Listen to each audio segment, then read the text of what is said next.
Salve, rapaziada! Como é que vocês estão, meus guri? Ultimamente eu tô trazendo bastante novidade, porque vocês reclamam, vocês falam, eu quero continuação disso, eu quero continuação daquilo, só que eu trago continuação e essa continuação nunca vai bem. Então, coisa nova aqui tem. Toma rima aí, meu neném.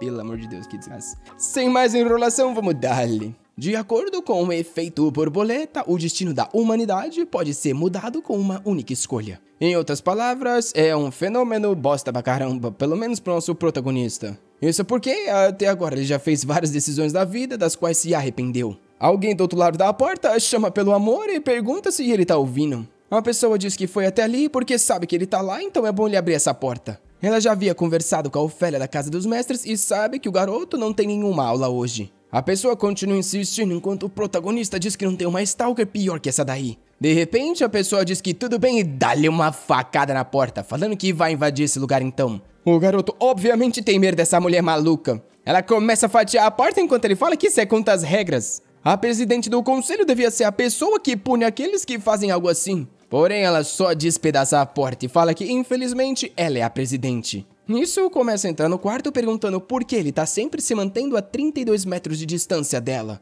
Nosso garoto tá assustado que essa doente tá contando. E agora a gente vê que ela tem um chapeuzinho, uma boquinha vermelhinha e um cabelo prateado. Essa menina me lembra a Sdef lá do Akame ga Kill. Com muito charme, saúde e coxa, ela pergunta quando ele vai se casar com ela. Só que de repente uma outra voz no quarto pergunta do que a princesa tá falando. Uma garota com orelha de gatinho na janela quer saber se é assim que a família dela funciona. O protagonista reconhece a menina gatinho como Ceras. E a Sdef fala que aquele lugar era brilhante demais para uma assassina aparecer. Ela não queria testemunhas vendo o que ela e ele estão prestes a fazer, então era bom ela sair. Porém, a Ceras, mostrando a linguinha, fala que matar testemunhas é o objetivo dela como princesa. O coitado do protagonista tá ali falando que tá se sentindo desconfortável nessa situação e ele não pensou sobre casamento, então do que elas estão falando? Quando de repente o teto do lugar explode e mais uma braba chegou, rapaziada. As duas encaram enquanto o nosso menino quer saber por que a Lilu também entrou. Rapaz, essa daí tem swag, a menina tem até uma tribal nas coxas.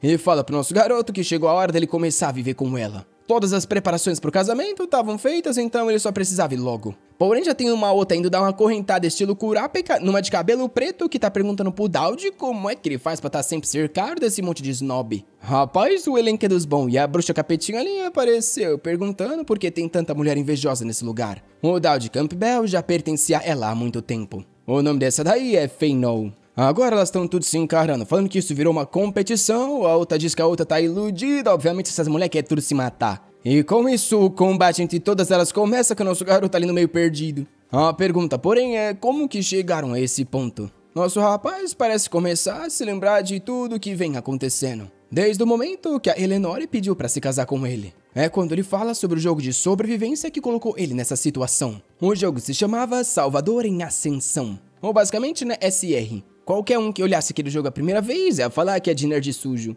Porém, nosso protagonista já tinha zerado esse jogo e visto o final.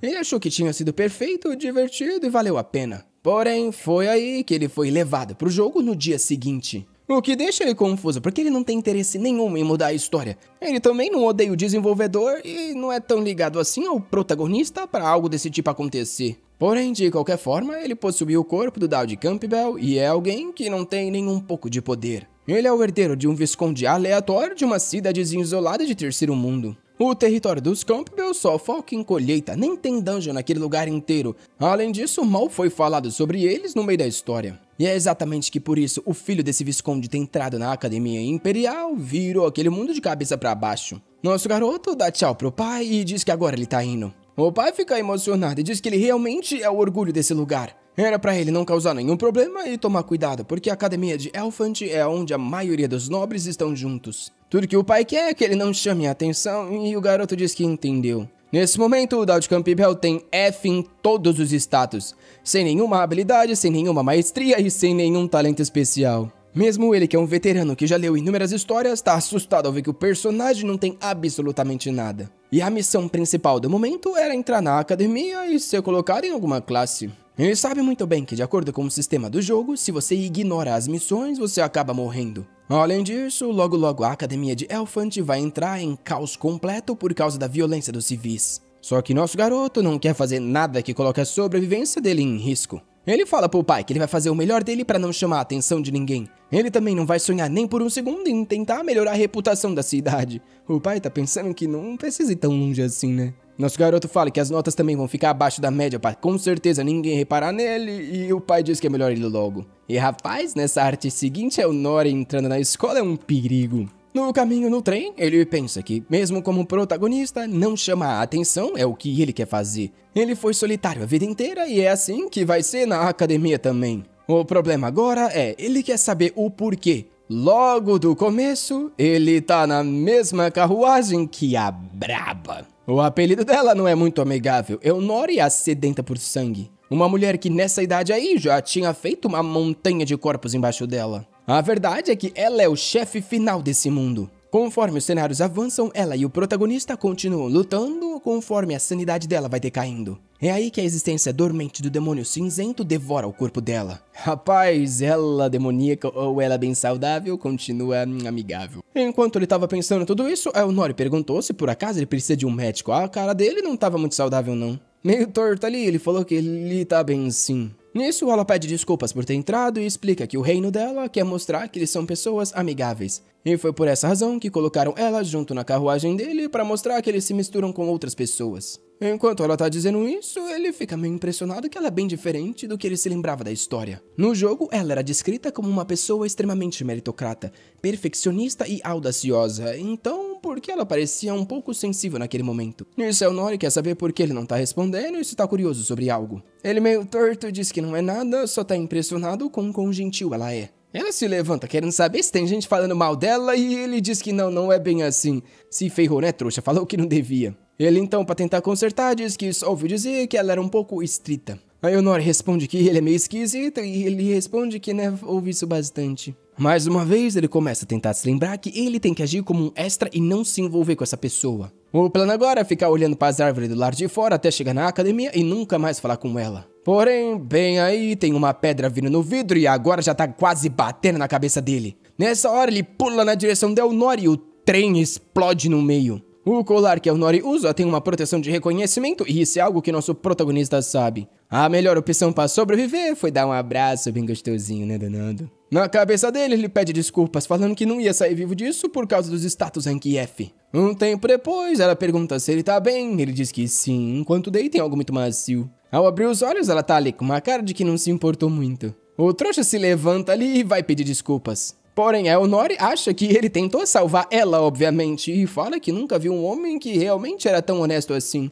Ela agradece as intenções dele, então ele não precisa se desculpar. Nosso menino tá ali sem graça, até porque ele só se jogou nela pra se proteger com a armadura que ela tem, porém, agora ela interpretou tudo errado. Ela se levanta querendo saber o nome dele, e agora ele já sabe que se ferrou. Se ele falar o nome, com certeza todas as vezes que eles se verem vão acabar interagindo, então era melhor ele evitar. Só que ao mesmo tempo ele sabe que não tem como enrolar uma mulher tão inteligente, então ele só fala, né, que é o Dal de Campibel é o trouxa. A maldita responde que não vai esquecer jamais e vai pagar esse favor depois. Com isso, ele ganhou o interesse de um civil, e as condições do evento especial haviam sido ativadas. Ele recebe 2 presentes, o sobrevivente desesperado e o charme mortal. Um tempo depois, algumas carruagens se aproximam da explosão, querendo saber por que um trem que estava indo para o Fonte foi destruído. Ao menos os médicos chegaram bem rápido, então as casualidades foram reduzidas. E as pessoas que foram tratadas já foram levadas direto para a academia. Um tempo depois, no meio do caminho, nosso garoto tava vendo o presentinho dele ali. Ele tinha a atração destinada, né, que era a atração mortal ali, que já traduziram diferente de novo.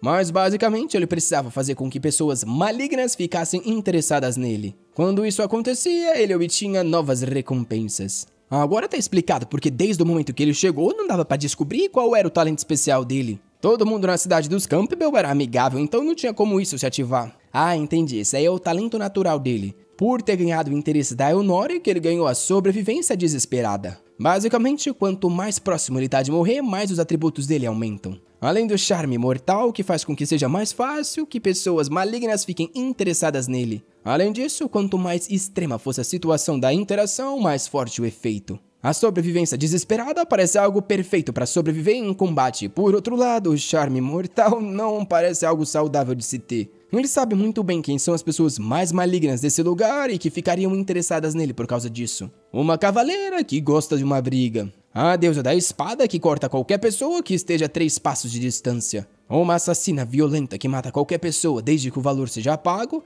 e uma maga genial que explode qualquer coisa sem nem se importar muito. Todas essas malditas eram extremamente difíceis de se lidar. Porém, ele tem que se lembrar que o mais importante é ganhar habilidades para sobreviver. O que ele acha estranho é que o talento dele veio com algumas interrogações onde deveria estar o rank, o que quer dizer que talvez ou seja incrível ou seja um lixo. O médico ali do lado vê que o garoto não para de murmurar sozinho e pergunta se ele tá bem. Bem nessa hora, ele tava chegando na academia. Ele foi naquele salão onde sempre tem aqueles discursinhos de quando a pessoa entra na escola, onde o cara deseja um bom ano pra todo mundo. Porém, ficou com a conversa que o cara da carruagem teve com ele, que perguntou se ele realmente estava no mesmo trem da princesa Elnori. Assim que o nosso rapaz disse que sim, o cara avisou que ele também é uma pessoa que vem de uma família desconhecida. E ele deveria entender que não foi uma coincidência que aquela rocha atingiu bem na onde os dois se sentavam. A família de Elnori tem inúmeros inimigos, e era bom evitar não ficar muito perto dela, senão ele também viraria alvo dos outros nobres. Nosso pai só responde porque vai manter isso em mente, porém sabe que o sistema já avisou que um outro evento vai envolver ela. Como ele morre se não seguir as instruções do sistema, não tem muito o que fazer. Além disso, difamação é algo comum nessa academia, então não é à toa que essa mulher virou o boss final. Nisso, uns 3 caras ali perguntam o que o idiota tá pensando. Realmente era um trouxa do sertão que devia estar perdido num lugar tão grande. Enquanto ele tava pensando nesse monte de coisa, todo mundo formou duplas pro primeiro teste do lugar. O trouxa agora não tem opção e vai ter que treinar com a pessoa que sobrou. E ele sabe que seja lá quem sobrou, deve ser alguém forte pra caramba. E rapaz, ela é forte.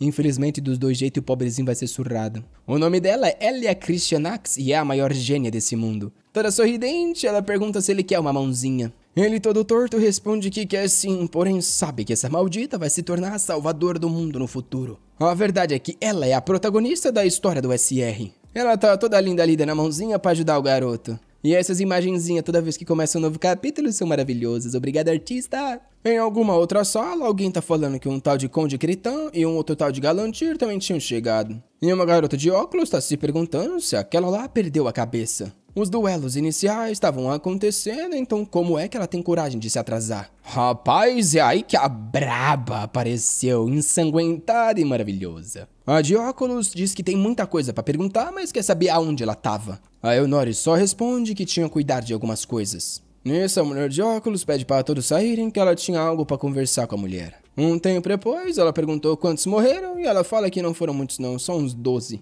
Pessoas que estavam tentando matar ela e foram ousados a atacar de novo mesmo após o acidente do trem. A mulher fala que ela devia ter deixado a escola resolver, porém Elnori diz que isso é chato pra caramba. Ela não ia fazer algo tão tedioso quanto deixar outras pessoas matarem quem tentou matar ela. A diretora então manda ela ir se arrumar logo e ir pro duelo. Se fosse rápida, iria ter a chance de ver a Elia Christianax contra um tal de Dundee Campbell que ela não tem ideia de quem é. A Elnori fica achando estranho, até porque aquele garoto não parecia chamar muita atenção. Porém, com sua boquinha carnuda, ela dá uma risadinha, pensando que até que ele é diferente. Só que nosso rapaz tá todo se tremendo no meio da arena com geral chamando ele de caipira. Ele sabe que os status dele são um absoluto lixo e se ele tomar um ataque, tá morto. Em teoria, ele deve estar com um pouco de vantagem, já que ele tem agora aquele talento do risco de vida. Quanto mais em perigo ele fica, maior deveriam ser os atributos dele. Ele sabe que devem ter vários vilões o assistindo nesse momento, então se ao menos ele não morrer, vai conseguir criar um pouco de interesse. Talvez com essas informações e os status, talvez essa seja uma situação positiva. Porém, de repente, a Elia, com uma cara estranha, chama por ele e fala pra ele ser honesto. Ela já sabe que ele parece ser muito fraco. Ele se enrola nas palavras e ela só responde que agora tem certeza. Ela tava pensando em dar uma surra nele, porém tá ficando com dó. E o garoto ficou ali querendo saber por que queria tomar a surra do nada. E a Elia explica que é porque sabe que ele ficou ao lado da Elnori e ela odeia aquela mulher. Não só ela, como odeia toda a casa Tristan. Eles são um bando de demônio. Nosso menino vê que essa Elia é ousada de estar falando algo assim pra todo mundo escutar. Ele sabe que o ódio dela contra os Tristrans vem por causa do drama da história que envolve a família dela. Nosso garoto tenta explicar que ele só deu azar de ficar no mesmo lugar que ela. Porém, Elia diz que tanto faz porque ele o lembra daquela mulher e isso tá deixando ela puta. Ela então faz uma oferta tentadora e pergunta se ele tá a fim de fingir que eles estão lutando. O protagonista sabe que isso é uma ótima opção. O problema é que se ele fingir que tá lutando, ele não vai melhorar em nada as habilidades dele e nem começar a entender os talentos que ele possui. A única forma dele ser notado é sobrevivendo com ela indo com tudo. Então é isso que ele pede pra que ela faça. E ainda fala que gosta bastante da Elnori só pra deixar a outra com raiva. A menina na hora se treme e agarra a espada que não sabia se ele tá falando sério. Sendo a única opção para fazer ela lutar de verdade, ele fala que tá sendo sério. Ele gosta tanto daquela garota quanto ela a odeia. Na hora, o charme mortal se ativa. Agora, qualquer vilão tá ficando mais interessado nele e ele parece ter ganhado um presentinho novo. Nisso, a Elia diz que se esse é o caso, ela não vai se sentir mal pelo que tá prestes a fazer. Em um segundo já tá frente a frente com o coitado. No primeiro golpe, a espadinha de madeira dele já foi destruída. Ela diz que pra ele ter desviado disso, pelo menos não é um completo lixo. Coloca um pé na frente pra vir dar uma estocada, falando que agora ela vai pegar um pouquinho mais pesado. Como era uma situação de vida extrema, o instinto da sobrevivência do desesperado se ativa. Com isso, a força dele sobe pro rank EX. Ele dá-lhe um soco na cara dela e é quando se lembra. O rank EX era o maior do jogo e a menina foi tacada muito longe.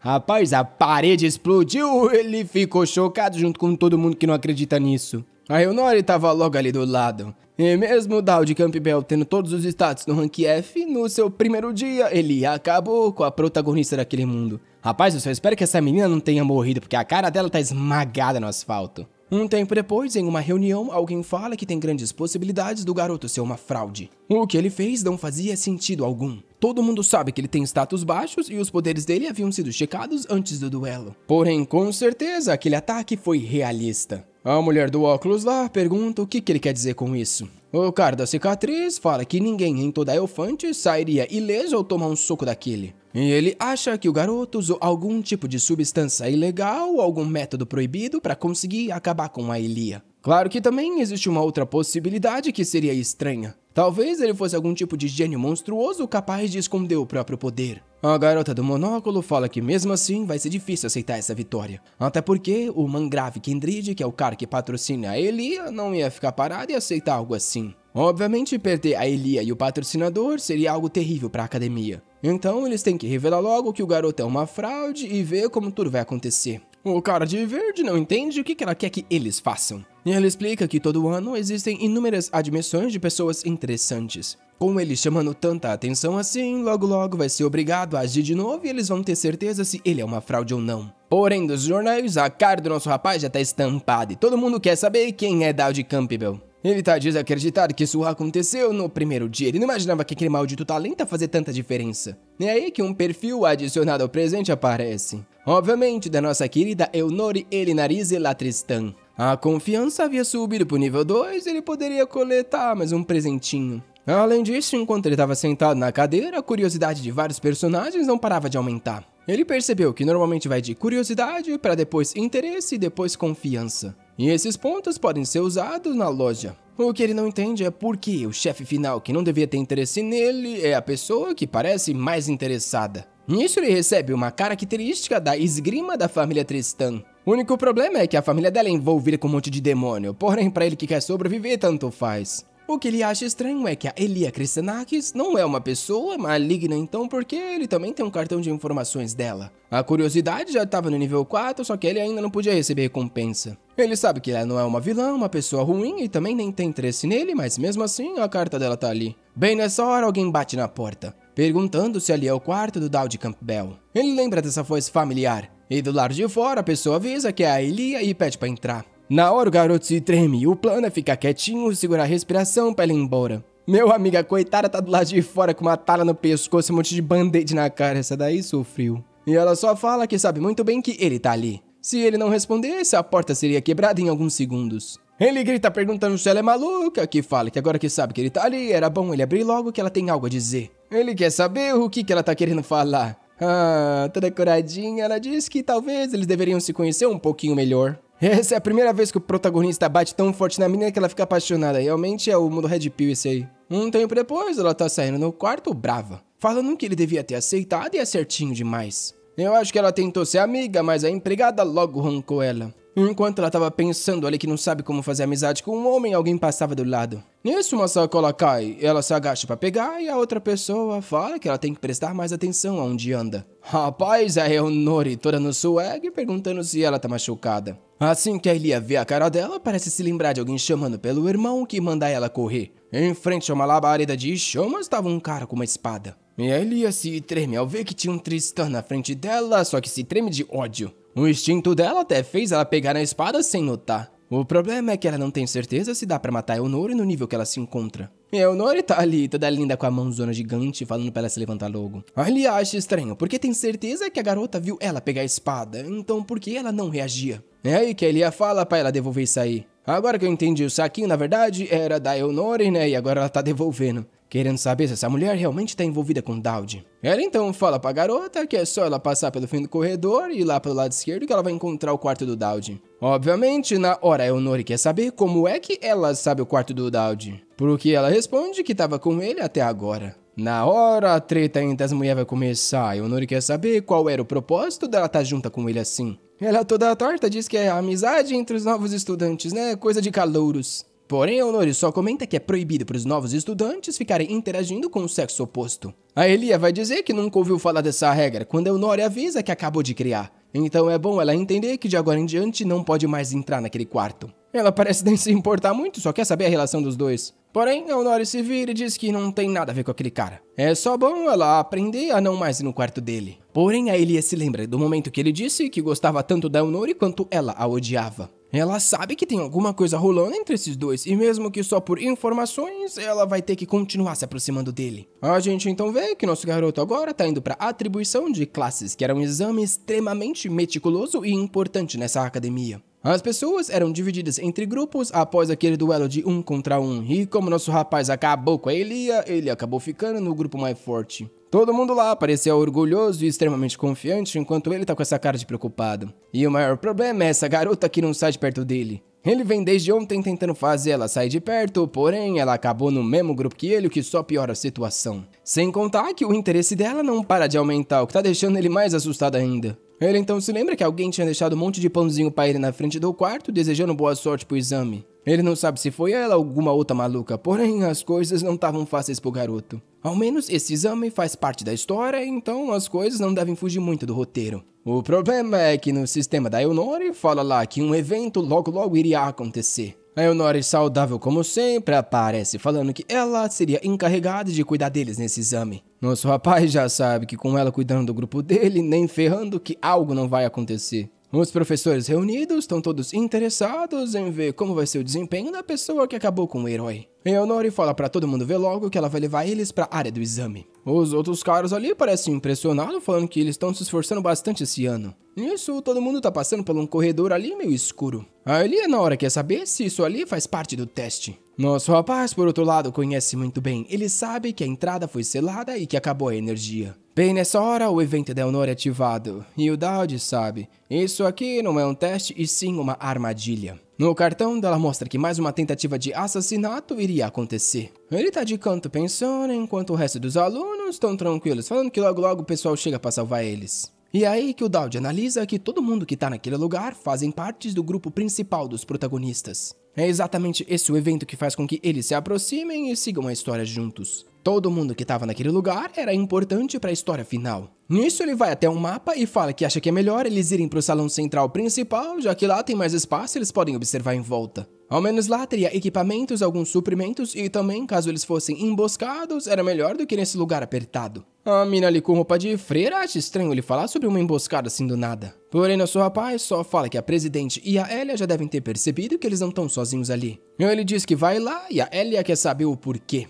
Ele fala que é necessário, porém ela responde que a direção que ele tá querendo ir é completamente contra o salão principal. Nosso menino agora tá todo Chad falando que não pode revelar, porém algo extremamente importante, e depois ele explicava. Pelo visto ele tá querendo mandar todo mundo pro salão principal e ficar sozinho pra não ser atacado. Isso porque ele não é o alvo, e sim a outra maluca ali, e desde que eles consigam se defender lá e ele sair vivo, tá tranquilo. Agora já andando nos corredores, ele tá feliz que o plano funcionou. Pelo visto ter acabado com a Elia com um soco, deu um pouco de credibilidade pra ele. Agora era só esperar o evento acabar, eles se virarem com aquilo e ele ficar tranquilinho. Porém, é bem quando alguém chama por ele. Um cara fala que tá lá pra resolver a falta de energia e pede pra ser guiado. Infelizmente, a visão dele não é muito boa no escuro. Na hora, o sistema avisa que uma situação perigosa havia sido encontrada. Em uma outra parte ali, a freira tá perguntando se o Daud vai ficar tranquilo sozinho, talvez algo ruim poderia acontecer. O que eles não estão notando é que tem um monte de assassino logo acima. A Elia comenta que ele tem um plano, porém eles têm que tomar cuidado com si mesmos. Óbvio que a nossa querida Eunori já notou que tem alguma coisa errada. Nosso menino tá andando com esse esquisito aí das pernas meio abertas.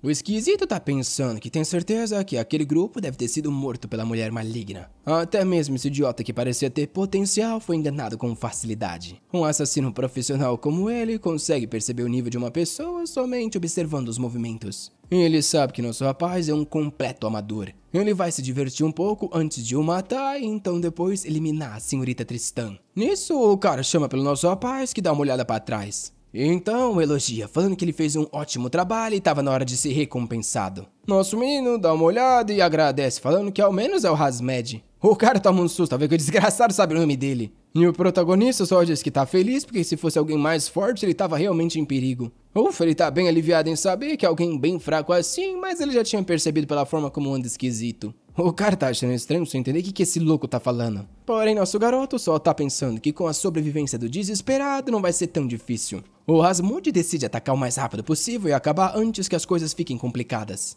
Nosso menino tava se preparando, enquanto nas outras salas os caras estavam sendo tacados na parede, tomando chuva de flecha, o outro ali tava voando no rapaz, tava todo mundo sendo espancado mesmo. Não é à toa que os caras é o grupo dos protagonistas, né, fi? A Alia manda a Palcas congelar esses caras enquanto se pergunta onde que tá a Eunori. Ela tá toda linda, dando um ataque com a lâmina e mandando 4 trouxas na parede. Os coitados não tem chance alguma, já cospe tudo que tem dentro da barriga. Na hora ela agarra o primeiro e manda ele responder logo quem os enviou. Enquanto isso, a maga tava congelando o resto. Na hora elas descobrem que foi um tal de Hasmed da lua crescente. A Eunori quer saber se ele tá nesse lugar também, só que o cara disse que não vai revelar. Ela deu uma pisada. Eu sei que tem gente que gosta de dizer pisada pra mulher, mas eu acho que essa daí doeu de verdade. Rapaz, a cabeça dele já tá quase quebrando e ela avisa que é melhor ele dizer logo. Nisso o cara fala que sim, que ele veio com eles, mas estava em outra área. A Elia diz que ela tá indo muito longe, porém Eunori fala que quem tentar matar ela vai sofrer o mesmo destino. O Hasmed é um assassino especializado e nesse momento só existe uma pessoa que é um alvo fácil pra ele. Na hora, a Alia e todo o resto chegam à conclusão que o Daud saiu sozinho pra atrair a pessoa mais forte pra ele. A Alia quer saber qual a relação dos dois, Eunori diz mais uma vez que nenhuma. A verdade é que ela não conhece ele o suficiente. Tá querendo dizer que quer conhecer mais, né, danada? Enquanto isso, o tal do assassino tá lá falando pra si mesmo que ele é um profissional. Ele havia colocado uma barreira perfeita, então por que isso tava acontecendo? Obviamente, ele tava sendo espancado pelo nosso rapaz que tava com o seu talentinho da vida em risco ativado. Sem contar que ele também já tem a técnica de espada que ele recebeu da Eunori, então, né, filho, o menino não é mais inútil, não. Nosso garoto tá impressionado com a própria habilidade e o assassino tá percebendo que ele tá usando a técnica de espada dos Tristan. Ele não devia ter tentado mexer com esse moleque. O bandido então fala que percebe que ele caiu na armadilha de atacar o garoto, mas quer saber quem é ele. A verdade é que o charme mortal se ativou e agora o vilão tá impressionado com as habilidades do menino e ficou interessado nele. Nosso garoto não fala nada e o cara só responde que tem certeza que alguém tão maneiro e cruel vai querer matar ele, então pode finalizar. O Daud só aproveita a chance pra falar pro cara que não vai matar ele, mas pra avisar todo mundo pra não atacar mais a Eunori. O que o protagonista tá querendo evitar agora é que ela ative aquele poder do demônio cinza e perca o controle. Se ele evitar que ela seja atacada a todo momento, talvez isso seja possível. Porém, o assassino pergunta o que vai acontecer se ele voltar depois de o atacar. O Daud só fala no swag, se você tentar matar ela, primeiro vai ter que passar por cima de mim. O cara pergunta se essa mulher realmente é tão importante e ele diz que sim. Bem nessa hora, o charme mortal havia sido ativado. Nosso garoto não sabia que a coisa linda estava logo ali atrás e escutou tudo que ele falou. A favorabilidade aumentou de forma exponencial e ele se virou todo confuso. Rapaz, a favorabilidade não para de subir, já foi umas 15 janelinhas. Enquanto isso, em outra parte da academia, a diretora tá batendo a cabeça na mesa com raiva que tudo tá uma bagunça. Ela sabe que o chancelor tá puto, porém esse negócio de localizar essa organização imediatamente é impossível. Ela fala pra Eunori que ela tem que entender que esse lugar tá uma bagunça. Ainda mais que agora foi confirmado que tem algum tipo de espião por aí. A diretora comenta que ela parece muito determinada de continuar ali, considerando que mal chegou e já tentaram matar ela 3 vezes. E ela tinha que começar a tomar mais cuidado ainda, porque esse incidente foi diferente. Eles mandaram um assassino profissional e provavelmente as coisas só vão piorar. Além disso, ela achou estranho que todo mundo que sobreviveu a isso receberam honras. A não ser o garoto Daud Campbell, que assim que acabou se retirou. A diretora já percebeu que ele tá tentando não chamar a atenção e ela não consegue entender o porquê. A Eleonore diz que não consegue entender e ela já falou isso umas 3 vezes, o que faz a diretora mandar ela parar de fazer esse negócio e tacar um treco na direção dela. Vamos agradecer a diretora que por tacar isso fez a Eleonore levantar o braço e ficar linda. Nisso ela pede desculpas por estar meio distraída, mas é que tem uma pessoa na qual ela tá interessada. A diretora na hora fica confusa, querendo saber do que essa louca tá falando. E a Eleonore só comenta que ela acabou de falar o nome da pessoa. Nisso as duas ficam ali em silêncio. E nisso a mulher fala que não é possível que ela gosta desse caipira esquisito. Ela devia tomar cuidado, porque se o arquiduque Tristan ficasse sabendo de algo assim, ele não ia ficar nada feliz. A Eleonore fala que isso não tem nada a ver e ela não tem esse tipo de interesse no garoto. Esta diretora fala que ainda bem e pede para ela tomar mais cuidado. Normalmente, quando se trata de homem assim, ela costuma ser mais cautelosa.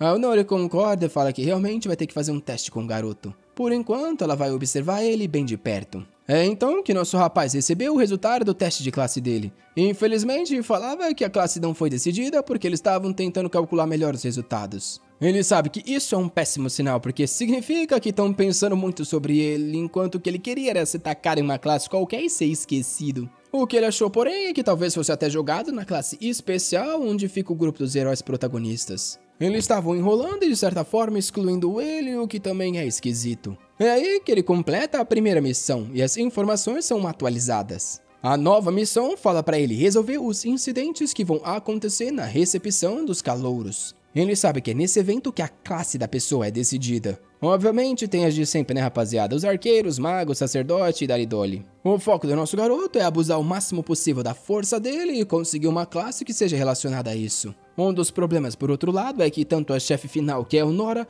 quanto a Elia estão envolvidas nesse evento. Ele tem certeza absoluta que algo, mais uma vez, que ele não quer, vai acontecer. É aí que ele recebe um presente por ter dado uma aprofundada na relação dele com a Eleonore. Ele poderia copiar uma das habilidades dela. Porém, o menino não é burro e sabe que essa não é a hora certa de gastar algo assim. Por mais que hoje ela seja mais forte da academia, ela ainda vai crescer muito e ficar muito mais forte. Só então que valeria de usar essa duplicação de habilidade e pegar um talento bem mais poderoso. A noite cai e ele fugiu da escola para ir nessa casinha abandonada. Obviamente que ele tá equipado com um monte de item de furtividade para não ser localizado. No jogo, essa casinha aí era o lugar perfeito para ficar farmando tesouros. Ele pula o muro, entra no lugar e vai até o canto onde tem um monte de coisa empilhada. Tinha inúmeros itens ali, porém algo era extremamente importante. Um queimador de incenso que tinha um poder de 1000 anos guardado. Ele puxa falando que pegou o que precisava, só que bem nessa hora a pilha inteira começa a bambear. O coitado percebe que tava fácil demais e as coisas já estão soterrando o menino. Estranhamente, depois que a fumaça subiu, ele tava com uma menina no braço. O nome dela era Yuria e ele parece reconhecer na hora. Ele sabe que essa doida aí é a chefe do segundo capítulo, conhecida como a deusa da espada amaldiçoada. Esse item que ele puxou realmente era dela, só que ele não esperava que ele estaria logo ali. Ela na hora sai do colo dele e o sistema avisa que a vida dele tá em perigo. A força Rank EX é ativada e toda Kurapika que ela vem pra dar-lhe uma correntada e por pouco ele se esquiva. Como sempre, né? Uma garota muito perigosa e coxuda. Nosso menino tá tentando se esquivar, só que ao mesmo tempo ela tá vindo jogando umas espadinhas nele. Ele sabe que contra uma mulher como essa é vida ou morte. Sem chance de vencer, ele pede pra ele entender que é um mal entendido e ele não tava tentando fazer nada enquanto ela dormia. Cada ataque dela tava fazendo o corpo dele inteiro tremer, mesmo com o talento ativado. E ela manda mais uma correntada, ele dá um pulinho e consegue sair por pouco. Só que toda no estilo ela manda um giro do B-Boy e arremessa uma faca na direção dele. Nosso garoto fica parado quando a lâmina tá frente a frente e de repente desaparece o ataque. 3,5 passos era a distância máxima da qual ela podia lutar. Essa é a maldição e mecanismo por trás das habilidades dela. A garota pede pra ele por favor dar um passinho só pra frente, porém ele pergunta se ela vai matar ele. Nisso ela diz que sim e tá impressionado que o maldito já parece saber o talento dela. Nosso garoto então tem uma ideia. Ele sabe que ela tá isolada ali e nem comida é entregue nesse lugar. Nisso pergunta se ela por acaso não quer um biscoitinho de alta recuperação. Ela fala que não vai cair num truque idiota como esse, até parece que ela tá com tanta fome assim. Porém, na hora que ele joga o biscoitinho, ela agarra porque passou fome a noite toda. Um tempo depois, ela diz que percebeu que foi um erro. Nosso rapaz está aliviado que pelo visto não vai ser morto hoje. Ela quer saber o porquê ele tá ali e ele sabe que não pode dizer a verdade. Então mente falando que foi mandado até lá para alimentar ela. Ele recebeu as instruções de cuidar da garota de alguma outra pessoa. Ela pergunta se é alguém que ele conhece, porque ele fala que sim. E estranhamente, o danado, como sabe todas as informações, só fala para não se preocupar que a irmã dela estava muito bem no Império Sagrado.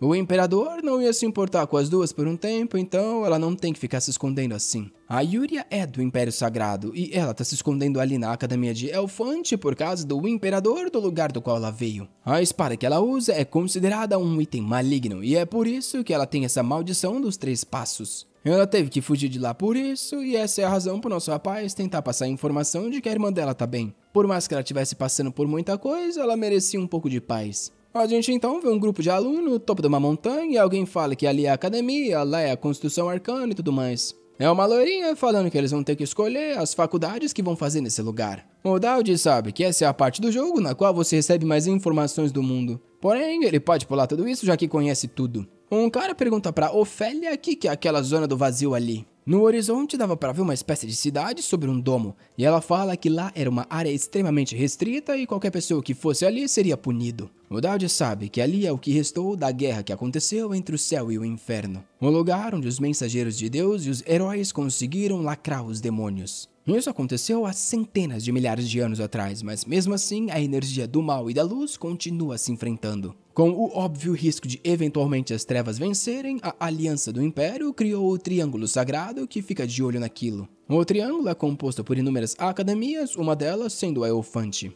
Nisso, o cara do cabelo vermelho pergunta pra Ofélia se eles poderiam dar uma olhadinha mais de perto. Ela fala que desde que eles estejam dentro da barreira protetiva de Serafes não tem perigo. O Dowd, por outro lado, acha que é a chance perfeita para ele sair para fazer bagunça. Os anjos que existem além dos céus e montanhas criaram essa barreira junto com a tal Serafes. Os alunos estão tudo lá vendo a barreira mais de perto com cara de trouxa. Nisso, o Dowd pergunta se ele pode comer um pouquinho isolado de todo mundo porque ele tá se sentindo desconfortável. Ela sabe que é o garoto que vem sofrendo por causa da atenção que chamou e diz que tudo bem, só pede pra ele não ir longe demais. Os outros caras não gostam disso e falam que esse bastardo caipira tá se achando só por causa do pouco de atenção que tá ganhando. Só que nosso rapaz já acendeu seu incenso com um pó de chifre de unicórnio e uma pena de fênix. Aonde que ele conseguiu isso? Não sei, ou talvez já tivesse ali dentro, né, vai saber. Só que com isso ele havia preparado o mais poderoso turíbulo, que basicamente é esse negócio de incenso aí. A magia começa a acontecer e ele pede para que por favor não tenha esquecido de algo. Nisso alguns semblantes aparecem e ele tampa os olhos. Ele sabe que isso é algo que as pessoas normais nunca sonhariam. Uma explosão de luz gigante aparece na frente dele e ele escuta algumas vozes conversando sobre as forças aliadas. Um cara tá falando pro recruta que ele tem que deixar o solo liso e não ficar cavando. É aí que a gente vê que eram uns anjos e eles se perguntam por que tinha um humano ali. Rapaz, se essa anja aparecer eu vou ficar feliz. Os caras estão se perguntando por que esse moleque tá olhando pra cara deles. Enquanto o careca manda o outro voltar a trabalhar. Pelo visto, nosso garoto abriu um portalzinho ali e tá observando todo mundo. Nisso, uma buzina toca. E alguém chega de carro falando que trouxe os blocos sagrados. Basicamente, uma quantidade infinita deles, então a construção não ia parar. A anja loira fala pro outro parar de comer biscoitinho da nuvem e voltar pro trabalho. Enquanto nosso garoto observa, o carequinha mandar todo mundo voltar a fazer as coisas. Eu não sei o que tá acontecendo nada, mas eu sei que estão entregando bloco sagrado enquanto nosso trouxa tá ali assistindo. O Dowd sabe que os anjos nesse lugar são descritos quase como se fossem militares. Eles tinham uma hierarquia bem definida, onde quem estava no topo obviamente não mandava bem mais. Normalmente na história você só encontra os anjos após o capítulo 2, depois de interagir com alguns deles de alto rank. E ele sabe muito bem o que eles querem, já que é algo simples e básico. Nosso garoto esticou sua comida e tá ali mandando um itadakimasu. Enquanto ele se alimenta, ele escuta uns caras se perguntando por que ele tem tanta comida assim. Um anjo fala que eles deviam pedir um pedacinho, porém o outro fala que é loucura, eles não podem descer até ali só por causa de uma comida, era melhor continuar movendo o bloco. O Dowd, por outro lado, fala que tem certeza que trabalhar em construção é tão cansativo, eles deviam parar de mover esses blocos sagrados e aproveitar essa comida. E estranhamente, assim que ele fala isso, uma missão de oferenda se ativa e a comida surge na mão dos caras. Todo mundo sorri então e fala que talvez uma pausa de 10 minutos não fosse nada ruim. Os caras agradecem falando que é um humano muito sensível. E o Dowd se lembra que no jogo também era assim. Se você fizesse uma oferenda suficiente para uma pessoa, ela se multiplicava ao ir pro mundo deles, era o suficiente para todos. Um tempo depois, os anjos estão falando que isso foi uma delícia e valeu muito a pena. O careca comenta que tá vendo o turíbulo ao lado dele, então é só pedir logo o que quer. Nosso protagonista tá impressionado que o cara foi direto ao assunto e parece que não vai nem querer negociar. Ele havia preparado inúmeras técnicas para conseguir convencer esses caras, então tá achando estranho que seja tão fácil assim. O anjo careca então fala que tem certeza que o garoto deve estar se perguntando por que está sendo tratado dessa forma. Avisa que o garoto é bem informado e possui uma habilidade incrível, porém está extremamente mal desenvolvida. O anjo sabe que vai se beneficiar investindo no rapaz e é só por isso. Agora tá explicado pro Dowd porque esse cara tá interessado nele e o que ele não sabe é qual é essa tal habilidade.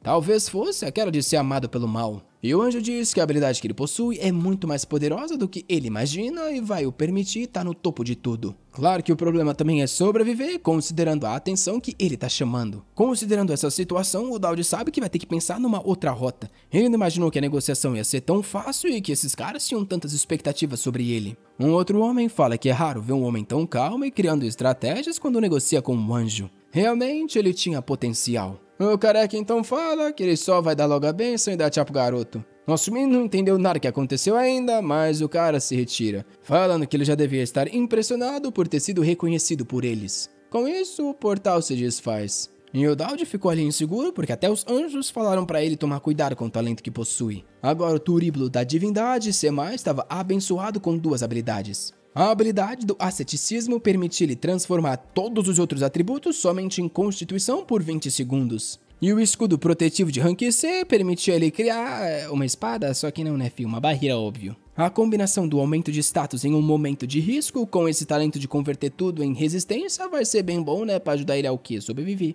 O único problema é que os talentos usam uma pequena quantidade de mana, que é algo que ele ainda não tem. Por enquanto, ele vai ter que achar uma solução temporária e é por isso que tá na frente de um cara ali que pergunta qual é a especialidade dele. Ele parece estar sozinho na frente da loja e o rapaz avisa que na verdade primeiro ele precisava saber que tem que estar num grupo de 2. Pro que o Dowd responde que a parceira dele logo tá chegando. O cara parece não acreditar, falando que um perdedor como ele não ia ter parceira nenhuma. Só que nosso rapaz sabe que ela já tá chegando. Bem nisso, a Alia aparece ali com cara de trouxa, né? Como se não tivesse vindo intencionalmente ao lado do nosso garoto. Ele dá um oizinho pra ela, né? Já com um plano de fazer parte do grupo. Ele, no momento, não queria se envolver com a protagonista, mas mudou de ideia. E especialmente depois do que os anjos falaram sobre ele estar correndo muitos riscos por causa do talento que ele tem. E nisso, ele pergunta se ela ainda está interessada em conhecer melhor ele, assim como falou aquela hora. A coitada ficou meio torta ali, né, sem saber muito o que fazer. Porém, a Alia se lembra de tudo que aconteceu e das inúmeras vezes que ele falou que gostava da Eonori. E chega à conclusão que ele deve estar querendo se aproximar dela para fazer ciúme na outra mulher. Realmente era um bastardo desiludido. A cena então muda para as dungeons da academia. Alguém pergunta pro Dowd se ele tem certeza sobre isso. Ele diz que sim e que tem certeza que ela queria ser amiga dele também, então por que ela tá agindo assim agora? Obviamente que ela tá suspeitando. De repente ele fala pra ela dar uma olhada pra uma certa direção que tinha 3 bichos vindo. Rapidamente o lobo ia se aproximar, porém um cortezinho da espada cortou o bicho no meio. Ele avisa que tem mais 2 vindo do céu e assim eles se mantiveram nessa parceria avançando pela dungeon. Tudo que ele fala é falar a direção e ela resolve com facilidade. Até que ela manda ele parar de dar ordens e começar a ajudar um pouco. Porém ele ignora completamente e fala que tinham 2 adagas que seriam arremessadas dela da esquerda e da direita. Na mesma hora isso acontece e ela consegue bloquear. Nisso ela avisa das flechadas vindo e de um golpe de um bicho. Mais uma vez ela consegue reagir e bloquear. Então fala que se ele tá prevendo tudo com tanta facilidade, claramente deve usar a força dele pra resolver. O problema é que o Dowd não consegue fazer nada enquanto a vida dele não estiver em risco. Como esses são monstros artificiais, eles nunca vão matar um estudante, então o talento dele não detecta nenhum perigo. Ele percebe que realmente vai precisar aumentar os status dele para situações desse tipo. Nisso ela vem correndo na direção dele e o coitado tá achando que vai tomar a espadada. Porém, na verdade ela cortou a cabeça do monstro que tava logo nas costas. Ele fica ali só olhando ela toda no swag, né, danado. Do nada alguém solta uns confete falando que ela quebrou o recorde. Ela fica impressionada que lutou sozinha, mas mesmo assim fez mais rápido que as outras duplas. Ele responde que talvez eles tenham sido sortudos, mas a verdade é que nosso rapaz, obviamente, né, fez o caminho mais curto e safado. A Alia tá começando a ficar com raiva desse maldito e tem uma bruxinha ali assistindo tudo. O nome dela é Percy e ela é a pessoa que ensina magia nesse lugar. Ela comenta que eles vão ter que melhorar essas lutas falsas pro próximo ano porque tava fácil demais. O diretorzinho ali só diz que entendeu, mas acha estranho que o garoto saiba de tudo. Todo mundo acha que eles estão de olho na Alia, porém esse do cabelo verde, como sempre, tá suspeitando do nosso rapaz. A Percy acha estranho que aquele garoto tenha chamado a atenção dele. Claramente, quem estava fazendo tudo era Elia. Porém, o cara comenta que ela sozinha jamais teria quebrado esse recorde. Qualquer pessoa com experiência de combate conseguiria ver que por mais que ela tivesse de forma ativa, era ele a chave de tudo isso. Claramente, ele tá dando as ordens perfeitas no tempo correto e tomando as melhores decisões. Até aquele momento, todos os julgamentos dele tinham sido perfeitos. Não só era calculado, mas parecia que ele já tinha estado ali inúmeras vezes. Ele então fala para Percy que eles podem fazer uma aposta. Nisso, alguém entra em contato com os dois e fala que ficou interessado na dupla. Ele comenta que ele fez uma aposta com a Percy, na qual ele tem certeza que eles vão quebrar o recorde desse ano. Se eles conseguirem terminar isso, ele daria o direito dos dois pedirem qualquer coisa que quisessem para ela. Porém, se eles não conseguissem, tava tudo bem, até porque o que fizeram já era incrível. Obviamente que o Dowd aceita na hora. E a Percy fica com raiva de que o moleque tava com essa carinha de confiante. Enquanto isso, aquela diretora de óculos fala que sabe que ela tá estressada, mas ela não devia ficar indo ali toda hora. A Eleanor tá ali acabada no chão depois de treinar, dizendo que tá tentando se lembrar de algo. Ela comenta sobre alguns filmes que a mãe falava sobre quando ela era criança. Algo sobre um demônio viver na linhagem de sangue dos Tristan. Era isso que fermentava o poder inumano que eles possuíam. Obviamente, o preço é que normalmente eles enlouqueciam e começavam a perder a sanidade. É por isso que a maioria das pessoas bem-sucedidas na família dela enlouquecem no fim da vida. A diretora quer saber porque ela tá pensando sobre isso e a Eleanor responde que não é nada demais. Nisso, a mulher então fala que vai revelar uma informação interessante. Ela ficou sabendo que o Dowd Campbell tá nesse momento fazendo o teste com a candidata a herói. Rapaz, o artista cozinhou com a Eleanor perguntando quem é essa tal candidata. A mulher fala que é a Elia Christanakis e a Eleanor não acredita que aqueles dois estão juntinhos. Fecha os olhos, respira fundo e fala que tá indo lá. Nisso, a Elia tá perguntando pro nosso rapaz qual é o plano dele. Ela sabe que ele é habilidoso, porém essa confiança dele já tá ficando exagerada. O Dowd sabe sobre o ponto fraco de cada um desses monstros e como eles funcionam, porém ele não pode revelar antecipadamente. Então ele só fala que tem certeza que vai dar certo porque ela tá ali com ele. A menina ficou meio vermelhinha, mas falou que não acredita nessa safadeza não. Nisso, o cara do cabelo vermelho fala que eles podem aumentar a dificuldade para eles ganharem mais pontos se quiser. Na hora, o Dowd fala que é a maior dificuldade de todas e a Percy tá perdendo a cabeça com o maldito. Ela fala que é impossível porque ele responde que vale a pena tentar. Óbvio que a Elia não tá nada contente com isso encarando o menino, que responde que agora que começou não tem como parar. Nisso, a Percy tá bebendo um chazinho falando que tudo bem. Porém, eles deviam saber que nessa dificuldade eles realmente estavam correndo risco de vida. Como a transferência de voz estava ativada, a Alia tá escutando tudo isso e começando a ficar com medo. Porém, o cara do cabelo verde fala que tem certeza que mesmo que as coisas fiquem perigosas, tudo que eles precisam fazer é salvar os alunos. Ele então avisa que o modo do abate havia sido ativado e fala pra eles provarem a força que tem. A Elia, obviamente, não tá muito feliz com isso, mas só aceita. A Percy tá ansiosa pra ver eles falharem e o amigo ali tá chorando, não sei quem é esse louco até agora. Porém, a coisa mudou pro nosso querido Dowd, já que agora as criaturas são agressivas e podem causar dano, o perigo é detectado. Como esse menino é um lixinho mundo fraco pra caralho, sempre é risco de vida, então o sisteminha já coloca ele na força máxima. Ele prepara um ataque com a espada e um corte varre a cabeça do porcão. Na verdade, isso ainda tá mais pra um rinoceronte? Na hora, o cabelo verde diz que sabia, o garoto tava escondendo o poder dele. E a Elia tá linda e sofrendo, querendo saber porque o Dowd sempre esconde a força dele assim. Só que agora nosso rapaz tá no foco, ignorando todo mundo e passando a monstralhada. A Percy, por outro lado, tá se perguntando como isso é possível, até agora ele parecia um completo inútil. Porém, o cabelão verde fala que ela tem que entender que o garoto gosta de fingir que é fraco. Porém, ele entende o lado dela, já que reagiu da mesma forma quando viu isso acontecer a primeira vez. E ela pode ter certeza que quanto mais fortes os monstros ficarem, mais forte ele vai ficar também. Elia tá lá dando umas bicudas admirável, essa garota é muito poderosa.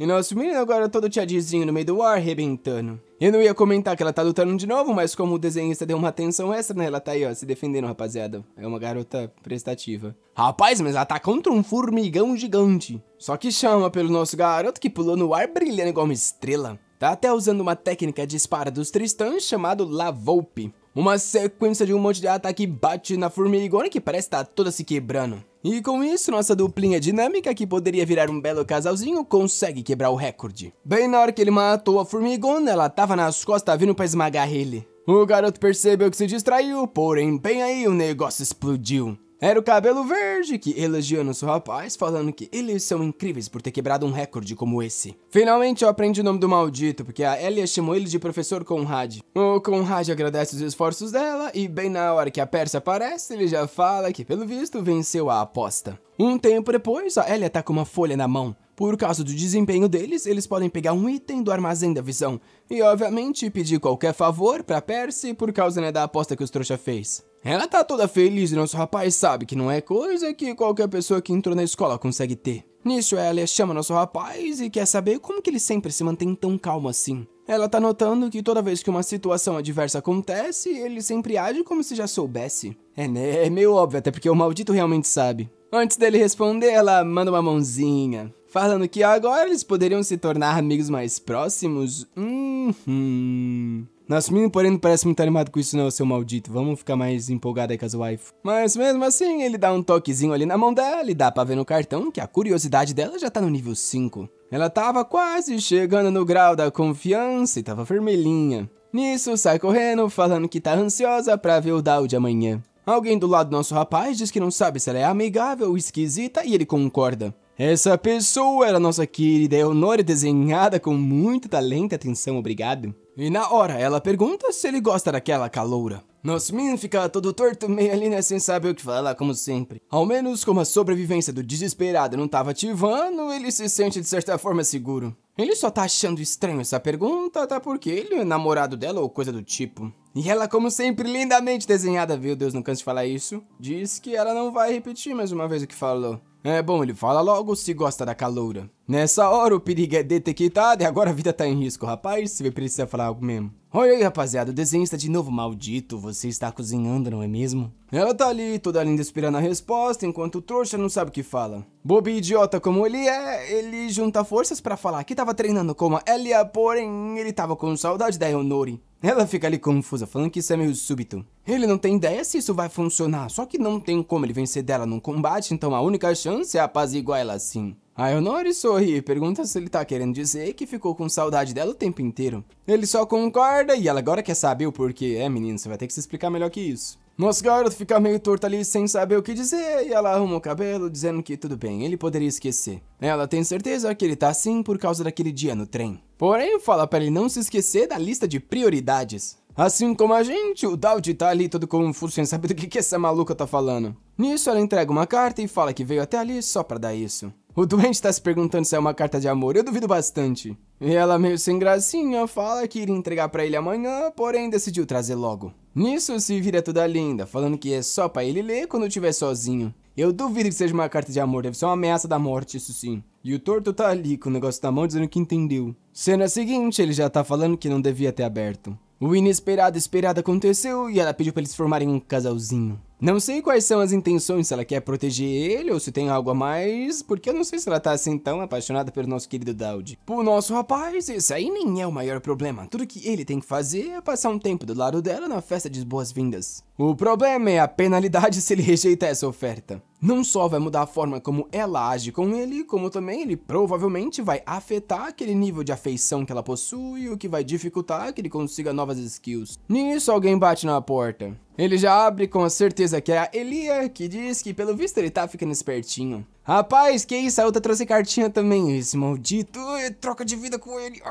Ele sem querer fala, rapaz, mais uma carta dessa? O que faz ela perguntar o que ele quer dizer com mais uma. Por acaso ele já tinha recebido outra? Ele diz que não, que se confundiu e pergunta o que é aquilo. Ela fala pra ele pensar nisso como uma surpresa, que foi algo que ela decidiu fazer depois de passar aquele tempo com ele. Ela vai ter que sair correndo agora por causa de umas regras esquisitas da presidente, mas é bom ele ler com atenção. Antes que ele possa falar algo, ela já pulou, falando pra ele não se esquecer. Nosso rapaz já sabe muito bem o que é, a gente sabe também. Pelo visto, nessa festa de entrada aí, todas as garotas chamam um garotinho. Ele tá abrindo ali a carta pensando que talvez seja diferente, como é a Elia pode ser um convite pro duelo. O problema é que ela mencionou que era uma surpresa. E obviamente é um convite também pra ficar bem juntinho. A luta entre a chefe final e a protagonista da história começou mais cedo do que ele imaginava. O problema é que algo assim nunca acontece na história principal, então por que ele tá recebendo essas opções esquisitas? Se ele escolher a Eonore, vai ser visto como um vilão pela personagem principal.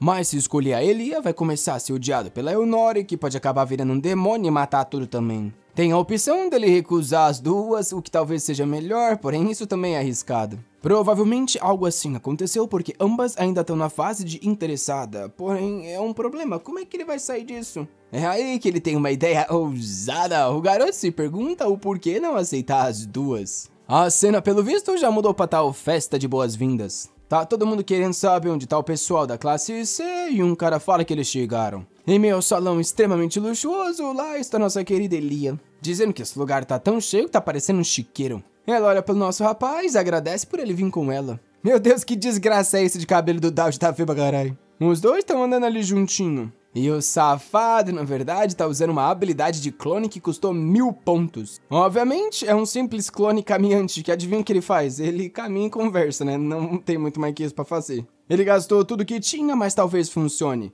O sistema diz que o garoto é ousado por tentar ir ao encontro com as duas de uma vez. Para ser bem sucedido, tudo que ele tinha que conseguir era não ser descoberto até o fim da festa. Tudo que ele tem que evitar é que ninguém veja ele e o clone no mesmo lugar ao mesmo tempo. Enquanto ele estava ali considerando as opções, de repente um urso na gaiola ao lado soltou um rugido. A caravana passou, mandando todo mundo sair da frente. O dado safado sabe que esses caras vão querer fazer um evento com essa fera, que vai acabar se libertando e causando uma bagunça. Tudo que ele tem que fazer é se aproveitar do meio disso tudo para escapar, tirar o clone e ficar tranquilo. Além disso, ele comprou uma habilidade ali, Feromone, ou então, não sei, na verdade esse é o nome de um dos clones. Porém, diz o sistema que com isso ele não mais é só um garoto, não sei o que isso quer dizer. Ai, rapaz, já saiu uma fumacinha do menino. E bem nessa hora, Eunori aparece falando que finalmente o encontrou. Ela diz que tá sentindo um cheiro esquisito e pergunta se ele usou algum tipo de spray. Ele fala que não e diz que passou por algumas flores e deve ter ficado preso o cheiro. Rapaz, mas a menina é ousada e já fala que isso aí tá deixando ela maluca. Nosso menino agora tá tentando tirar esse cheiro desse feromônio maldito aí antes que as coisas se compliquem. Porém, na hora o sistema fala que o efeito do feromônio havia sido aplicado no alvo Eunori. E agora ela tá se esforçando ao máximo para não ficar interessada nele. De repente ela se vira e fala que é estranho ela não ter percebido. Ele era bem mais másculo do que ela imaginava, o garoto tá explodindo. Ele então já sai andando, falando que é melhor eles irem logo pro evento que tem bastante gente lá. Tudo que nosso garoto tá pensando é em manter a Elia e o clone conversando, enquanto ele isoladamente fica com a Eunori. Porém a coitada tá ali ofegante, tentando se acalmar e ele só espera que ela não faça uma loucura. Ele pergunta se ela quer ir buscar algo pra comer, que diz que sim, pode ser. Nisso eles foram comprar ali uns porcos selvagens no palito. Ele acredita que essa seja a pior opção, já que ele tá querendo fazer que a Eunori goste um pouquinho menos dele. Ela é uma mulher que se preocupa muito com a aparência, então algo cheio de gordura assim ela vai odiar. Porém, rapaz, quando ela tá com a vontade, nada para a menina. E ela diz que ela ama isso aí, então pelo visto ele tá estudando os gostos dela.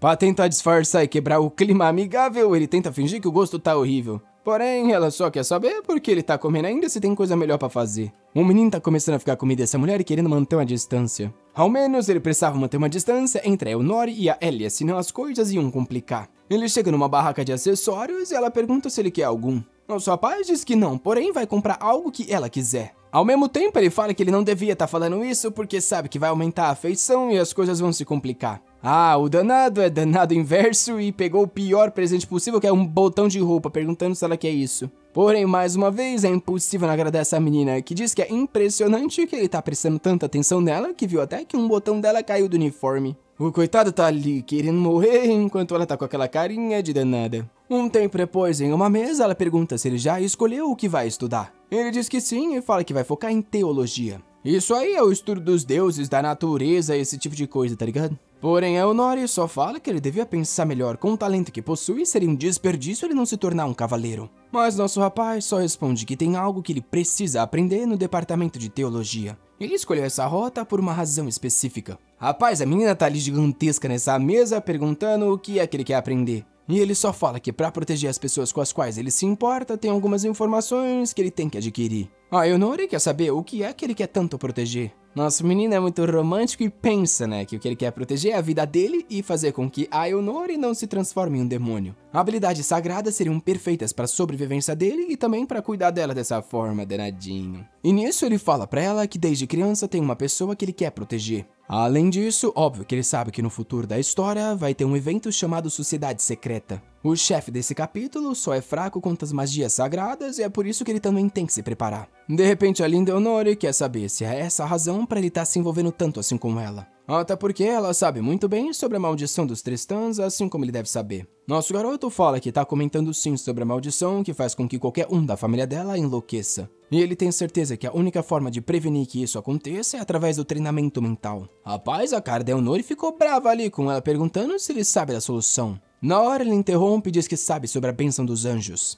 É um tipo de milagre no qual 2 arcanjos têm que dar sua bênção para a mesma pessoa. A Elnori fala que sim, porém é algo tão difícil de se fazer que mesmo com todo o poder que os Tristãs possuem, eles não conseguem isso e é por isso que ainda são temidos. Ela mais uma vez quer saber quais são as intenções dele e por que ele continua se aproximando sabendo de algo assim. Esse menino aqui tá se declarando, achei que ele queria diminuir a aproximação, mas ele fala que essa coisa que ele tá querendo proteger, no caso é ela. Linda e preocupada, ela quer saber o porquê e nosso rapaz só fala que se ele não a proteger, ela vai morrer. Essa é a verdade, ele não tem mais nenhuma razão pra isso. Ela fica meio ali sem graça e arruma o cabelo, falando que desde o começo sabia que ele realmente é um cara esquisito. Nosso garoto só responde que já ouviu falarem isso dele inúmeras vezes. Com isso, ele disse toda a verdade e espera que seja suficiente para satisfazer essa curiosidade esquisita dela. A cena então muda para uma outra parte da festa, com Elia falando que esse garoto é esquisito. A coitada tá ali andando com o clone querendo saber por que hoje ele tá falando tão pouquinho assim. Ela pergunta como também eles foram parar ali nesse porão. Enquanto olha pra trás e pensa que tem que se aproximar desse rapaz pra saber mais sobre a família Tristan. O problema é que ela não tá sabendo lidar com um homem como ele. No geral, a verdade, né, ela não é muito boa em lidar com um homem e isso tá deixando ela meio maluca e não sabe como agir. Além disso, ela começa a se perguntar por que nesse lugar tá cheio de monstro em gaiola. Tá no monólogo aqui a coitada, né, já que o clone não fala muita coisa. Ela comenta que provavelmente deve ser algum tipo de monstro da academia para experimento. Porém, era irresponsabilidade dos professores deixar esse monte de criatura quando tem aluno por ali. Ela se vira pro lado falando que até tem monstro desse tamanho num lugar como esse. Se aproxima de uma das gaiolas e fala que esses bichos não estão nem presos. É quando ela nota um dispositivo apitando do lado do bicho. Antes que possa reagir, o lugar explode e rapaz, o clone Chad salvou. Esse safado tá dando ideia em uma na mesa, enquanto salva a outra da explosão. Giga Chad. Obviamente que tanto nosso casal favorito, quanto todo mundo no salão se assustaram. E meu amigo, o nosso garoto ali tá com as costas fritas, mas salvou a garota e agora essa favorabilidade vai pra lua. Ele todo torto só fala que esse é o trabalho dele. Ela toma um susto e o menino caiu do lado. Antes que ela possa pensar em ajudar ele, os monstrengos já tá solto. E obviamente são todos criaturas de alto nível. A Elia agradece por ele ter a protegido. E fala que agora é a vez dela de devolver esse favor. Na hora a missão do sistema se ativa e ele precisa salvar o máximo de pessoas. Nisso ele já saiu correndo, deixando a Elnori pra trás, falando que tem coisa pra resolver e era melhor ela tomar cuidado. Ela pergunta pra onde ele tá indo, porém nosso rapaz só grita, falando que tá indo proteger os estudantes. A Elia tá lá acabada, ofegante. Nosso garoto desfez o clone e chegou bem no estilo, falando que agora eles vão ter que lidar com isso. Porém, é aí que ele vê que ela tá no chão e já arrebentou tudo. Ao menos tá feliz que ele parece estar vivo. E nesse momento, o nível dela foi de curiosa pra interessada. E o cenário principal havia sido modificado. Porém, ela revela que uma das criaturas escapou e obviamente que era a maior de todas. Ela avisa que deve estar em algum lugar no primeiro piso e eles têm que parar com aquilo logo antes que mais pessoas morram. Nosso protagonista sabe que se não lidar com isso vai receber uma forte penalidade. E nesse momento, o resto dos estudantes estão tudo desesperados. Frente a frente com um bichão ali com os olhos brilhando vermelho. Um dos alunos ergueu uma barreira, porém sabe que não vai segurar e pede ajuda para algum professor de forma urgente. Um ataque do monstrengo, o negócio inteiro já tá se rachando. A Elnori então fala que nem o chancelor quanto o professor Conrad estão lá. Além disso, ela não consegue usar a bênção do anjo. Ela manda o sacerdote por isso erguer uma barreira, porém ele fala que é impossível. Uma barreira sagrada não é algo que qualquer pessoa consegue subir assim com facilidade. Além disso, era só eles esperarem um pouquinho que alguns cavaleiros iam chegar. Se poucos estudantes morressem, tava tudo bem. Se ela quisesse fazer algo que usasse a força da família Tristão, porém ele sabe que eles não são boas pessoas. Rapaz, pra que criticar assim minha pobre Elnori? Ao menos nosso menino tá chegando no swag a 1000 falando que vai resolver isso. Todo mundo quer saber quem é esse maluco correndo na direção da fera. A Elnori tá ali impressionada com a coragem do nosso rapaz que não para de avançar. Nesse momento, ele ativa 2 daquelas habilidades que recebeu do anjo, tanto o asceticismo quanto o escudo sagrado. Ao mesmo tempo que o perigo é detectado e ele é colocado em uma situação de vida ou morte. Todos os status dele são mandados direto pro rank X. O cara da barreira pergunta o que ele tá fazendo e nosso garoto diz que vai comprar tempo, mas precisa que eles tirem os outros estudantes. Com o asceticismo ativado, todos os status dele se transformam em defesa. O coitado não vai causar dano nenhum, mas ergueu uma barreira sagrada bem na hora que o bichão deu uma patada. Os professores ao redor reconheceram que é uma bênção sagrada. E o monstrengo continuou golpeando enquanto nosso menino tava no swag da defesa. A Eunori tava ali paradinha sem saber agir, provavelmente ficando apaixonada. Estranhamente, o cara ali atrás tá falando que o idiota não sabe que até um sacerdote de verdade precisa passar por inúmeros anos de treino pra usar algo assim.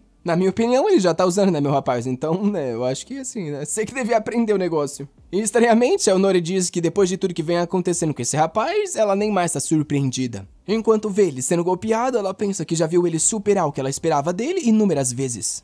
Agora o sacerdote trouxa notou que o garoto não só ergueu uma barreira qualquer, e sim uma capaz de segurar aquela fera. De repente, alguém manda o cara calar a boca. Era a Elia que tinha dado uma bem na nuca do cara, falando que demorou. A Eunori pergunta por quê e ela fala que estava lidando com as criaturas que estavam lá no porão. Infelizmente, ela deixou essa escapar porque era forte demais. Porém, agora ela quer saber como é que o Daud tá usando uma bênção como aquela. Até onde ela sabe, pra ativar algo assim, você tem que treinar por 10 anos e se tornar um sacerdote de combate. Esse lance de um poder que tem que ser treinado por 10 anos chama a atenção da Eunori. E ela se lembra que nosso rapaz falou que tem algo que tem que aprender no departamento de teologia. E as doces palavras do rapaz, que disse que se não protegesse ela, a coitada iria morrer. Você percebe que ela tá ficando mais apaixonada quando agora o olho dela é mais redondo e não tão fininho de braba. A Elia comenta que mesmo que ele estivesse usando uma bênção guardada, existe um limite para quanto você consegue controlar sobre aquilo. E comenta que a Eunori realmente é uma sortuda. Nossa esposa quer saber do que a maluca tá falando e o artista do nada manda um quadro maravilhosinho ali.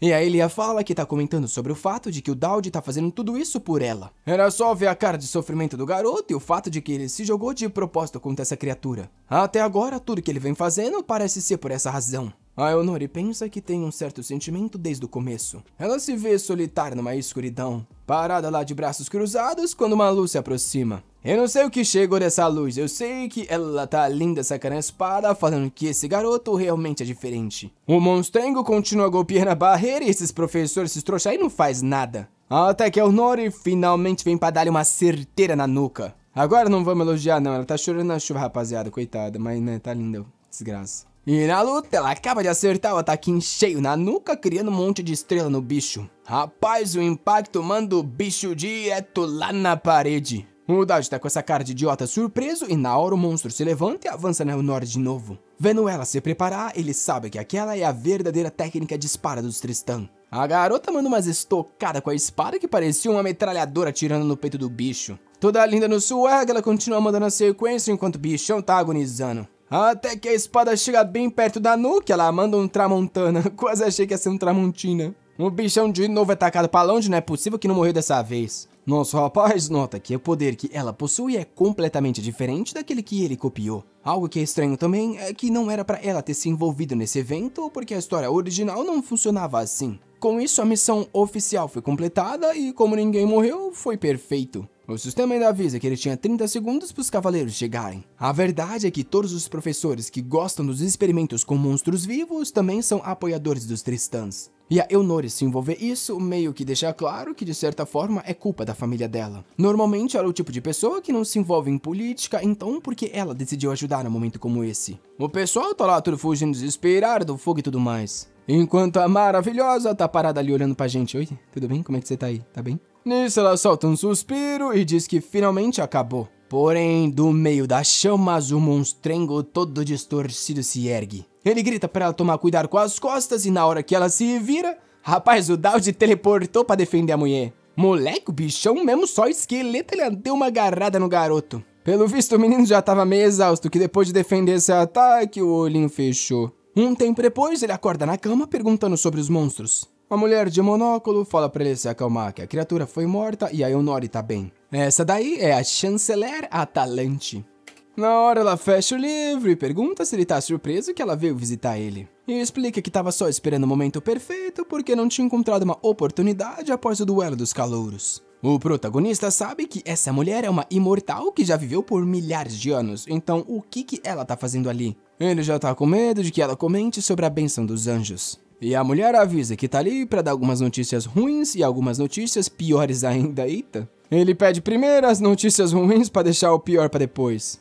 Ela então fala que ele tá recebendo mais atenção do que qualquer estudante que ela já viu. Parece que todo incidente sempre tem o garoto no meio. E é por isso que, com a experiência que ela tem, ela sabe que as coisas só vão piorar pra ele. A outra notícia é que ela agora quer saber o quanto ele entende sobre o futuro do demônio. Parece que nosso menino não reagiu muito, ela só fala que é interessante ela falar sobre isso e ele não mostrar nenhuma emoção. O Dowd então fala que não vai revelar o quanto ele sabe enquanto não tem ideia do que ela tá planejando. Ela pergunta do que ele tá falando e nosso garoto comenta sobre o fato dele não ter sido colocado em nenhuma classe até agora. Porém, ela só se aproxima, dizendo que sabe que ele deve estar bravo com a situação. Porém, graças à bagunça que ele vem fazendo, ela tá tendo que controlar os resultados. Ele deveria saber que as coisas no momento estão meio bagunçadas nessa sociedade. As três forças que controlam tudo não estão muito calmas como costumavam ser. E todos os lados estão fazendo tudo que é possível para atrair pessoas poderosas. O Dowd comenta que sabe sobre a competição que tá rolando entre as três forças. No caso, é aquelas três forças daquele triângulo lá das academias que cercam aquela coisinha lá no meio da construção do capeta da Guerra do Céu e do Inferno. E parece que essas três forças estão brigando, né? Obviamente, porque, né, uma quer ser mais forte que a outra. A Atalante fala que ele tá certo, o triângulo tá instável. Por mais que, nesse momento, alguns diriam que eles são vizinhos pacíficos. Por baixo dessa paz toda tá rolando uma competição extremamente cruel para ver quem vai ficar no topo. Óbvio que a maioria dos estudantes não tá muito interessado e nem tem ideia sobre isso. Porém, é essa competição que vem criando esses inúmeros eventos e bagunças nos três territórios. O Dowd fala que tem certeza que esse monte de coisa que aconteceu deve ter chamado a atenção de mais gente. Se eles não fizeram nada é porque tem alguém bloqueando as informações de saírem dali. A Atalante tá impressionada que ele já sabe de tudo isso. E nosso rapaz entende que ela tá com medo de que alguém sequestre ele, né, pra usar em algum desses outros impérios. Ele pergunta se esse é o medo dela, que diz que sim. Até porque se ele for capturado, é o fim desse mundo. Estranhamente, ele parece ver uma ilusão de tudo sendo destruído. E ela mostra uma folha de papel, perguntando se ele sabe qual é esse selo. O Dowd conhece esse daí como o selo dos purificadores. A Atalante tá impressionada que esse maldito já sabe de tudo. Os purificadores são uma associação de adoração aos demônios que se movem nas sombras. O único objetivo deles é trazer esses demônios de volta do inferno para acabar com o mundo. Tanto a tentativa de matar a Eonori quanto a tentativa de causar um caos no meio da escola foram coisa deles. E no momento parece que eles estão ativamente tentando acabar com a família dos Tristan. E óbvio que não se tem nenhuma garantia de que eles não vão tentar de novo. O Dowd quer saber porque ela tá falando tudo isso pra ele. Porém a Atalante só responde que infelizmente não pode falar o porquê, porém entrega algo pra ele. Uma chave interdimensional que é um item extremamente quebrado que consegue abrir portas entre mundos. Ela só diz que pela expressão do garoto, ele já deve saber pra que isso serve. Era bom ele cuidar muito bem disso e mostrar o progresso dele. Se ela gostar do que ele vai trazer pra ela, pode até receber mais alguns presentes. Porém avisa que é óbvio que essa conversa que eles tiveram tem que ser mantida em segredo. E nisso, por último, ela quer saber como que tá a relação dele com a candidata à guerreira e a senhorita dos Tristan. Nosso menino tá meio torto agora, como é que essa maldita sabe de tudo isso e diz que eles estão bem. A Atalante sorri e fala que é bom ele manter as coisas assim então. Agora ele tá com medo querendo saber o porquê é bom. E mais uma vez ela fala que se não se manterem assim, o mundo acaba. Nosso menino se pergunta por que esse mundo acaba de qualquer forma. Porém a Atalante só fala que é culpa dele de estar envolvido em tudo isso. Ela não pode dizer, porém o plano final envolve esses três pra dar certo. Um tempo depois ela se retirou e ele tá lá encarando o cartão dimensional pensando sobre esse tal fim do mundo. Em teoria, deveria ser impossível para o jogador receber esse cartão logo de começo, então tem algo errado nessa história. É quando o Conrad aparece falando que finalmente encontrou o garoto, ele estava ansioso para ter uma conversa. Nosso menino esconde o cartão e pergunta o porquê. Porque o professor explica que por mais que ele não esteja em nenhuma classe, também não pode deixar de ter nenhuma aula. Puxa uma carta e fala que ali estão as obrigações dele a partir de amanhã. Ele passaria a ter aula com as pessoas escritas ali. De um segundo pro outro, a expressão do menino muda. Obviamente, ele estaria próximo da Eonori e também próximo da nossa querida Elian. O garoto só consegue pensar que o fim do mundo tá chegando. Um tempo depois de uma construção, alguém diz que é por isso que a espada é considerada a melhor arma para a maioria das situações. O professor tá explicando um monte de coisa sobre a espada até que alguém o interrompe. É a Eonori querendo saber se ele não tá focando demais na teoria. Ela não acha que esse tipo de informação vai ser útil numa batalha. Obviamente o professor fica ali com um cara de trouxa sem entender, né? O coitado foi esculachado pela aluna. O menino desenhou uma espada na lousa, isso aí é trouxa. E os alunos estão tudo falando que hoje em dia você pode tomar uma flechada na cabeça, uma magia na cara que explode e tudo vai morrer igual um idiota. Até que a Elia fala que ela mesmo assim acha que o professor tá correto. Desde que o espadachim seja habilidoso, ele pode desviar de magias ou bloquear um ataque de flecha. A Eonori discorda e diz que se a desvantagem de terreno for muito grande, o espadachim não tem chance. As duas tá ali discutindo enquanto nosso garoto tá no meio com medo desse desenvolvimento. Do nada as duas já estão dando cabeçada, com a Elia falando que ela devia não se intrometer na aula do professor. E a Eonori respondendo que, como a presidente do conselho, ela tem que prestar bastante atenção nas informações que os alunos estão recebendo.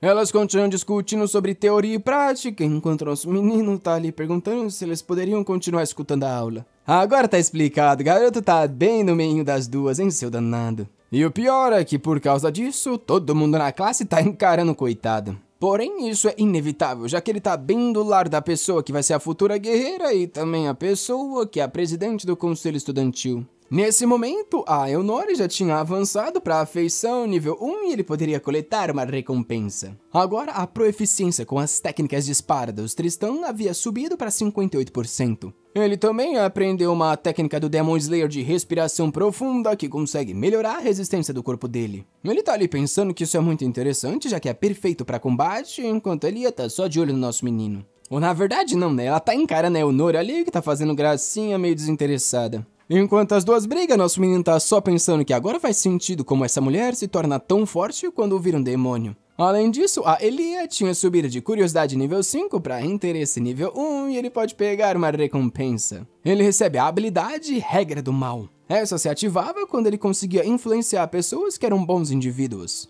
E esses indivíduos eram obrigados a aceitar um pedido que ele fizesse. O sistema ainda avisa que você tem que manter seus amigos por perto e seus inimigos mais perto ainda. Um nível maior de proximidade com pessoas boas dava recompensas ainda melhores, já que era mais difícil. E se ele conseguisse fazer boas pessoas virarem ruins, então as recompensas eram maiores ainda. Nosso menino tá confuso porque o sistema parece querer que ele faça todo mundo virar alguém ruim. Um tempo depois, em meio a uma floresta, havia chegado a hora do treino de habilidades de sobrevivência. O Conrad fala que o teste é simples. Eles têm que entrar na floresta e trazer alguma coisa que acreditem que ele vai gostar. Para isso, eles tinham no máximo 10 minutos. Alguém pergunta como que eles vão ganhar pontos nisso, porém o Conrad só fala que é eles que vão ter que decidir. A presidente da classe ajuda ele a julgar os pontos das coisas que as pessoas trouxessem e ele deseja boa sorte. Obviamente que todos estão pensando que isso é vago demais, enquanto a Elia tá com raiva, né, que vai ser julgada pela maldita. Encarando seu sisteminha, nosso garoto tá se perguntando como é que ele vai transformar pessoas boas em ruins.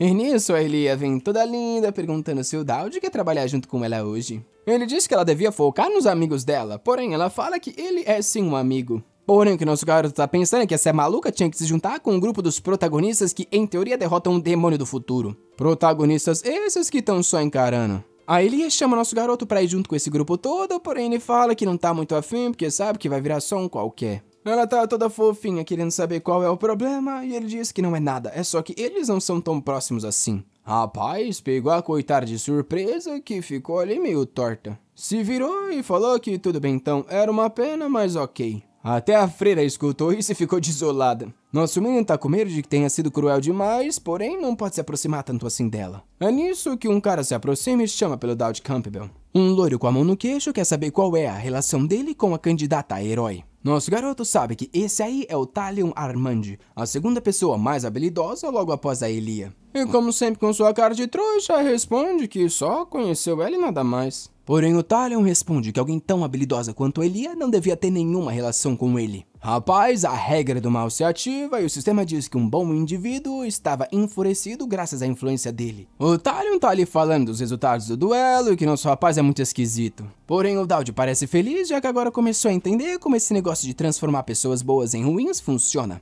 O Talion continua insistindo, querendo que ele fale logo e revele que aquele duelo foi uma farsa. E o protagonista, sabendo que esse cara vai virar um chefinho no futuro, tem certeza que ele é o alvo perfeito para a habilidade. Nisso vai até o lar do cara e fala que o duelo não foi uma farsa, mas pelo visto o garoto não consegue engolir o resultado. Provavelmente ter visto o objetivo dele ser destruído com um único ataque deve ter feito ele notar a distância entre os dois. Ele falou isso e a Elia tava logo ali do lado só escutando. Fazendo careta e se mordendo, o cara pergunta por que eles não fazem uma aposta então. Deveriam ver quem vai conseguir uma nota melhor no teste de hoje. O Daud só pensa que isso é perfeito. Nisso, alguém tá chamando pela Eonori. É o Conrad falando que pediu ajuda dela para dar a nota, mas pelo visto ela não tá levando isso a sério. Isso porque o Dowd Campbell nem fez o teste, mas já tava com a nota máxima. Ela só responde que é porque o garoto merece. Ela então diz que já que ele não tá confiando no julgamento dela, ela vai ficar bem próxima e acompanhar ele de perto para ter certeza que ele é merecedor. Porém, o cara segura o ombro dela e avisa que já notou que ela tá sempre querendo estar pertinho do garoto. A Yonori, porém, fala que esse não é o caso. A única coisa que ela não quer é que ele fique sozinho com a Elia. Ela pede pro cara dar autorização pra isso, porém ele avisa que se ela não agir direito, ela vai ser expulsa desse lugar pra não participar do evento. Enquanto isso, aquela sacerdotisa tá segurando seu terço, pensando que hoje a Elia tá agindo de forma diferente. De forma linda, ela tá dando umas bicudas nos monstros pra lá e pra cá. E o cara do machado em cabelo vermelho quer saber onde tem mais criaturas fortes. O loiro fala que eles deviam aproveitar para coletar algumas gemas e não ficar com resultado ruim. E o mago concorda, falando que por enquanto essa é a melhor situação. Porém, é quando de repente um estranho círculo roxo começa a aparecer no meio do peito da Elia. A expressão dela estava mudando enquanto ela estava matando os bichos. A sacerdotisa parecia conseguir ver as emoções da pessoa. Por mais que não parecesse, ela sabia que naquele momento a Elia estava com raiva. Nisso, ela foi até a amiga e perguntou como ela estava se sentindo recentemente. A Elia se virou meio falsa e só falou que estava se sentindo bem e não estava com nenhum problema não.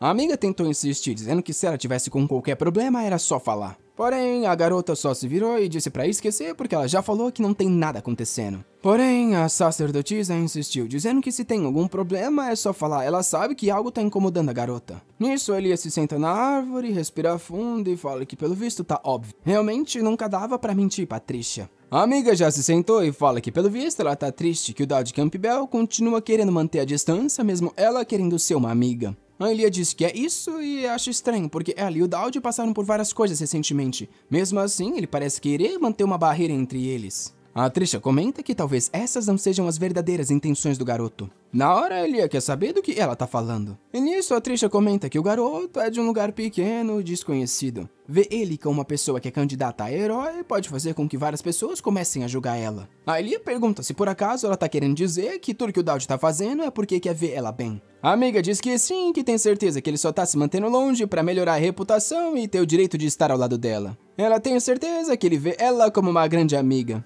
Nosso garoto realmente não tem como perder nenhuma mulher, até quando ele perde a mulher, o pessoal faz questão de entregar de volta. E nesse momento o maldito sortudo tá correndo pela floresta. O problema é que aquele talento que ele roubou lá já tá chegando no limite e a resistência tá acabando. O sistema tá falando que ele tá influenciando a pessoa e ganhando mais pontos ainda. Isso porque o Tylon tá seguindo de forma desesperada e nosso garoto ganhou até mais um daqueles comandos pelo ódio que ele tá sentindo. O cara ainda fala que vai matar ele e colocar num espetinho. Quase que ele toma uma lançada e o cara tá mandando a sequência de estocada. Mandando ele parar de fugir igual um medroso e lutar como um homem de verdade. O Dowd só pede pro cara parar um pouquinho. Assim que o Talion para, ele pergunta por que eles não dividem as recompensas na metade. Quando o cara solta um grito com raiva, nosso menino explode a árvore e sai correndo. Porém, o rapaz tinha sangue espartano e preparou uma lança e mandou voando na direção do nosso garoto. Porém, uma espada no meio do caminho cortou a lança no meio. Rapaz, os dois se assustaram ao ver a Elia chegando toda no swag. Ainda mandando o Talion arrancar as mãos do amigo dela. Vixe, filha, agora acabou a PT dos protagonistas. Ela repetiu mais uma vez e o trouxa ficou meio confuso perguntando o que aconteceu com a Elia. Essa é a primeira vez que eles se veem desde aquele dia que o monstro escapou. E nisso ela avança e coloca a espada no pescoço dele, falando que ele tá errado. Essa é a primeira vez que eles se veem desde o dia que ele perdeu pra ela. O Dowd quer saber da onde essa maluca chegou e por que ela tá tão motivada assim. O cara todo trouxa fala que ele realmente tava com saudade e é bom ver ela. Porém, a Elia só quer saber o porquê ele tava atacando o Dowd. O trouxa vai mentir e ela só dá-lhe uma rasteira fazendo ele cair igual um pedaço de lixo no chão. Coloca a espada no pescoço mais uma vez e diz que não quer escutar desculpa alguma. O cara fica confuso, querendo saber por que ela tá defendendo ele se é tão habilidosa. Porém, a garota só responde que ele não devia se intrometer com as pessoas que ela se relaciona ou não. O Talion fala que não gosta de gente que pensa que é melhor que os outros. É meio irônico, né, seu maldito, você fala logo isso. E a Elia diz que tem certeza que o Dowd jamais agiria dessa forma. Nosso menino tá ali sem entender por que ela tá tão motivada a defender ele. E a Elia diz que se ele continuar provocando o Dowd, vai correr risco de vida. O cara sabe que se ele talvez tivesse tomado aquele soco antes, teria morrido com certeza. Pelo visto, o garoto não era uma farsa, e se esse é o caso, ele cai de joelhos e pede desculpas, dizendo que jura não mais se aproximar dele sem permissão. Nisso, ela guarda a espada e diz que eles podem se dar bem. Já sai andando e nosso garoto ficou ali sem entender até agora o que rolou aqui. Ele não sabe dizer porque ela reagiu assim, mas, pelo visto, eles ainda são amigos, talvez? Só que chega disso tudo, tava na hora dele receber logo a nota dele. Quando ele tava voltando, ele encontrou a Trisha, que falou que eles já se conheciam. Ele comentou sobre ela ser uma das amigas da Elia e falou que se lembrava dela sim. A garota diz que tem algo a pedir e ele já sabe que vem problema aí. Meio sem graça e se enrolando nas palavras, ela vai falar algo. Quando o nosso garoto dá tchau, vai embora e diz que primeiro ele tem que receber a nota dele. Porém, a Trisha tá achando estranha a forma como a Alia tá agindo. Normalmente, a garota teria tentado conversar com o Talion, só que dessa vez ela puxou a espada para resolver isso de vez. Nesse momento, ela viu Daud como um problema. E nosso querido garoto tava com um problema. Quando ele chegou para falar com o Conrad, tinha rolado uma mega briga ali. Pelo visto, o cara teve que se esforçar bastante para não deixar a presidente caçar nosso garoto. Ela falou que ia de qualquer jeito e o Conrad falou que só se derrotasse ele.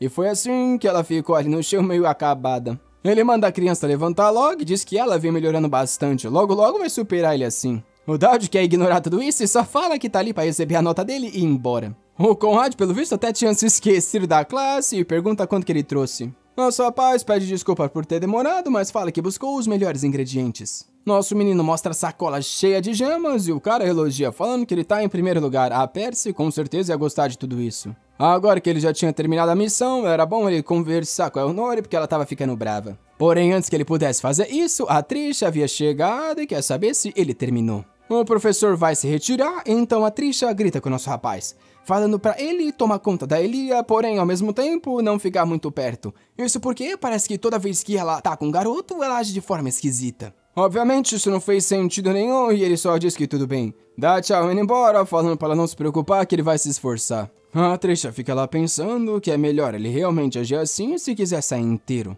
Ela cura a Eleonore enquanto pensa que sabe muito bem. A Elia podia parecer calma, porém era bom ninguém fazer ela cruzar a linha. Um tempo depois, no departamento de magia, a Percy pergunta se ele tá querendo fazer uso do desejo que recebeu. Ele diz que sim e que veio pedir algo pra deusa da magia. A Percy só manda ele parar de ficar enchendo o saco dela e avisa que ela não consegue fazer nada muito complicado hoje em dia. Ele responde que não é como se ela fosse a única pessoa que fosse trabalhar pra fazer o que ele quer. Porém, ela responde que ninguém teria que fazer nada se ele nem usasse esse pedido maldito. Nosso menino percebe que tá todo mundo naquele lugar o encarando, só que infelizmente ele precisa se preparar para a luta que tá chegando. Ela então fala que por causa da promessa, de qualquer forma, vai fazer e quer saber logo o que ele quer. Nosso rapaz engole seco. Um dos prêmios que ele recebeu da Elia de 500 pontos foi uma semente maligna. Aquilo podia ser trocado por habilidades especiais na loja. Nesse momento ele tinha um selo negativo na Elia e poderia usar a regra do mal uma vez, que obriga a pessoa a fazer o que ele quer. Era a mesma coisa com o Talion, já que ele também possuía um.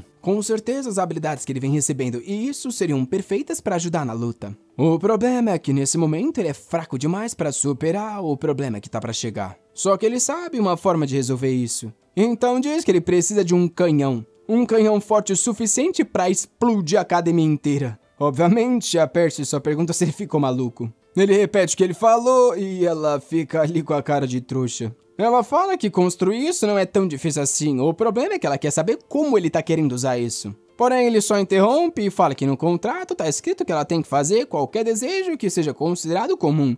Um canhão é algo incomum, então ela tem que fazer logo. Porém, a Percy responde que fazer uma arma que possa explodir a academia inteira não era nada comum. Nosso rapaz, porém, diz que ele não vai usar para machucar ninguém. É só que tem algo que tem que ser resolvido antes que fuja do controle. Obviamente, ela responde que isso é mais preocupante ainda. Porém, diz que tudo bem, ela sabe que ele deve ter as razões. Já que ele vem ajudando com os monstros, ela vai dar um sinal de confiança e fazer esse tal canhão que ele tanto quer. Nisso, ela fala meio que pra si mesma que não acredita que a Chancellor vai botar tanta fé nesse garoto que já formou um harém. Até mesmo tá achando que ele vai salvar o mundo. Ele pergunta que negócio é esse de harém e ela fica toda sem graça ao perceber que falou ao invés de só pensar. Ela tava toda torta ali quando ele pede pra ela se acalmar e diz que ele tem mais um pedido a fazer. Ela quer saber o que é e é quando ele lembra que ele pode escolher um item do armazém da visão. Essa foi a recompensa por eles terem quebrado o recorde. Um tempo depois, andando no corredor. Agora que ele já tem a permissão do canhão, ele precisa dos materiais exatos.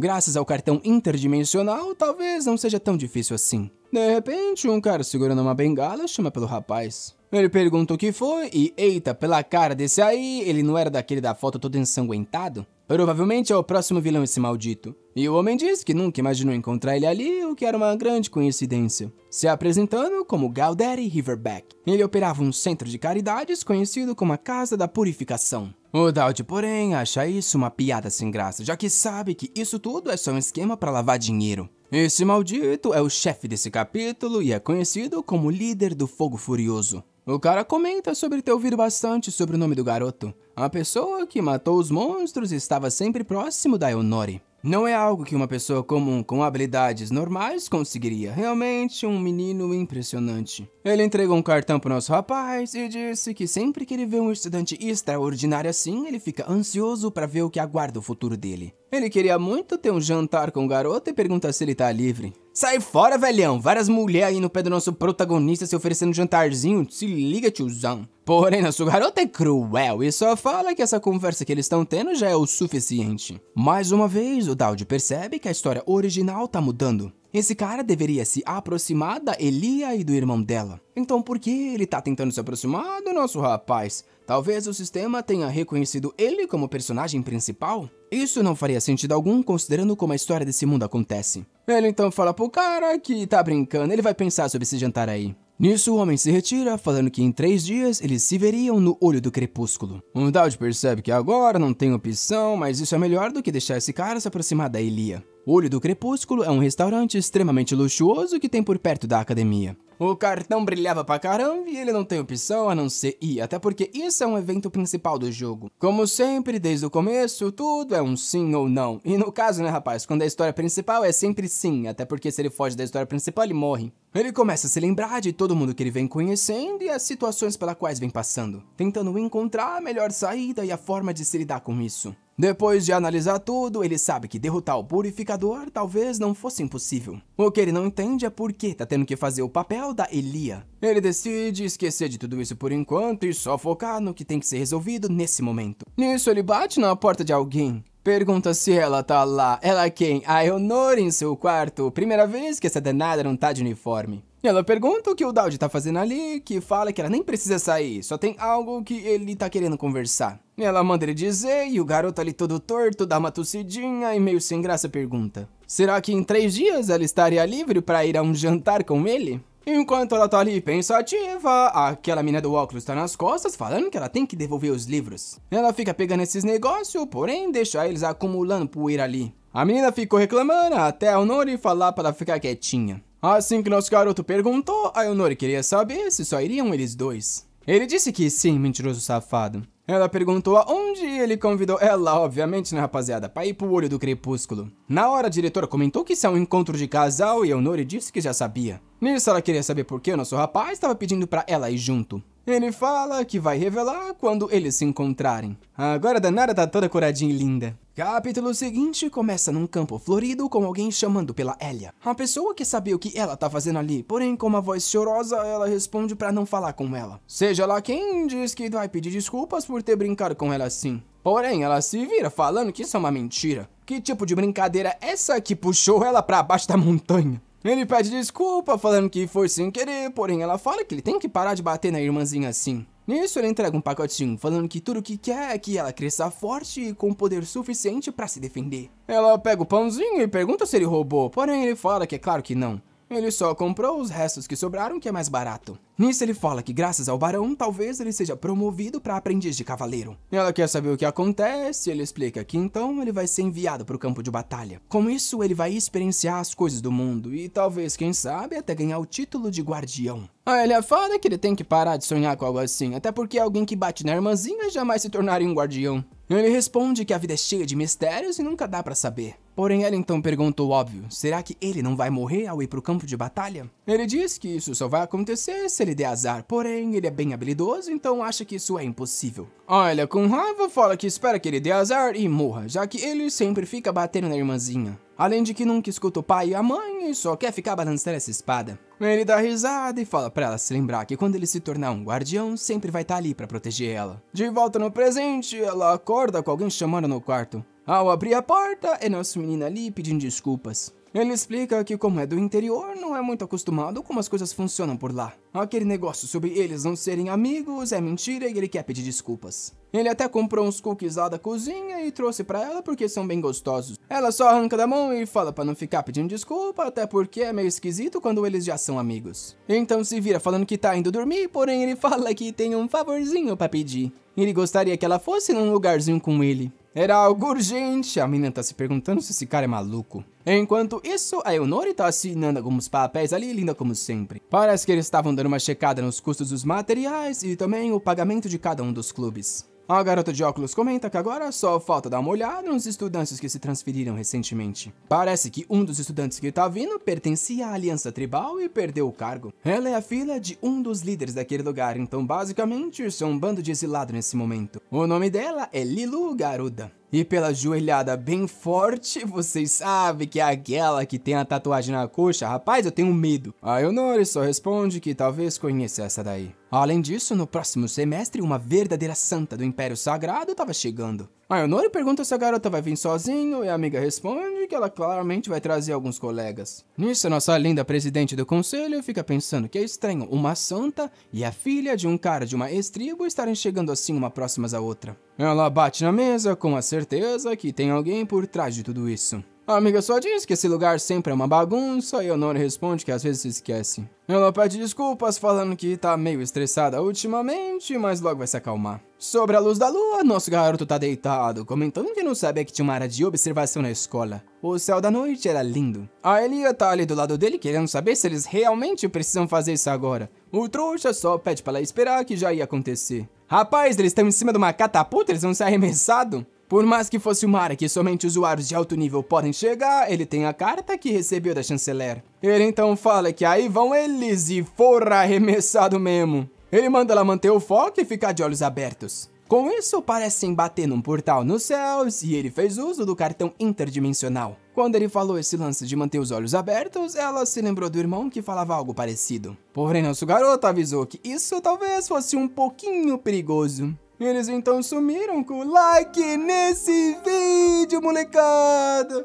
Acabou todos os capítulos que foram lançados dessa obra até agora, meus filhos. Rapaz, essa aqui acabou de repente, eu também não achei que ia ser agora. Rapaziada, quem gosta das amigas, tem. Quem gosta daquele protagonista OP, tem também. Quem gosta de uma historinha boa, tem também. Essa obrinha aqui tá entregando tudo que vocês gostam. E a arte, né? Não precisamos nem comentar muito. Logo, logo, mais capítulo vai ser lançado. E se você não quer perder, o que você vai fazer? Vai ativar ele. O Cirilo! Dali! Fui!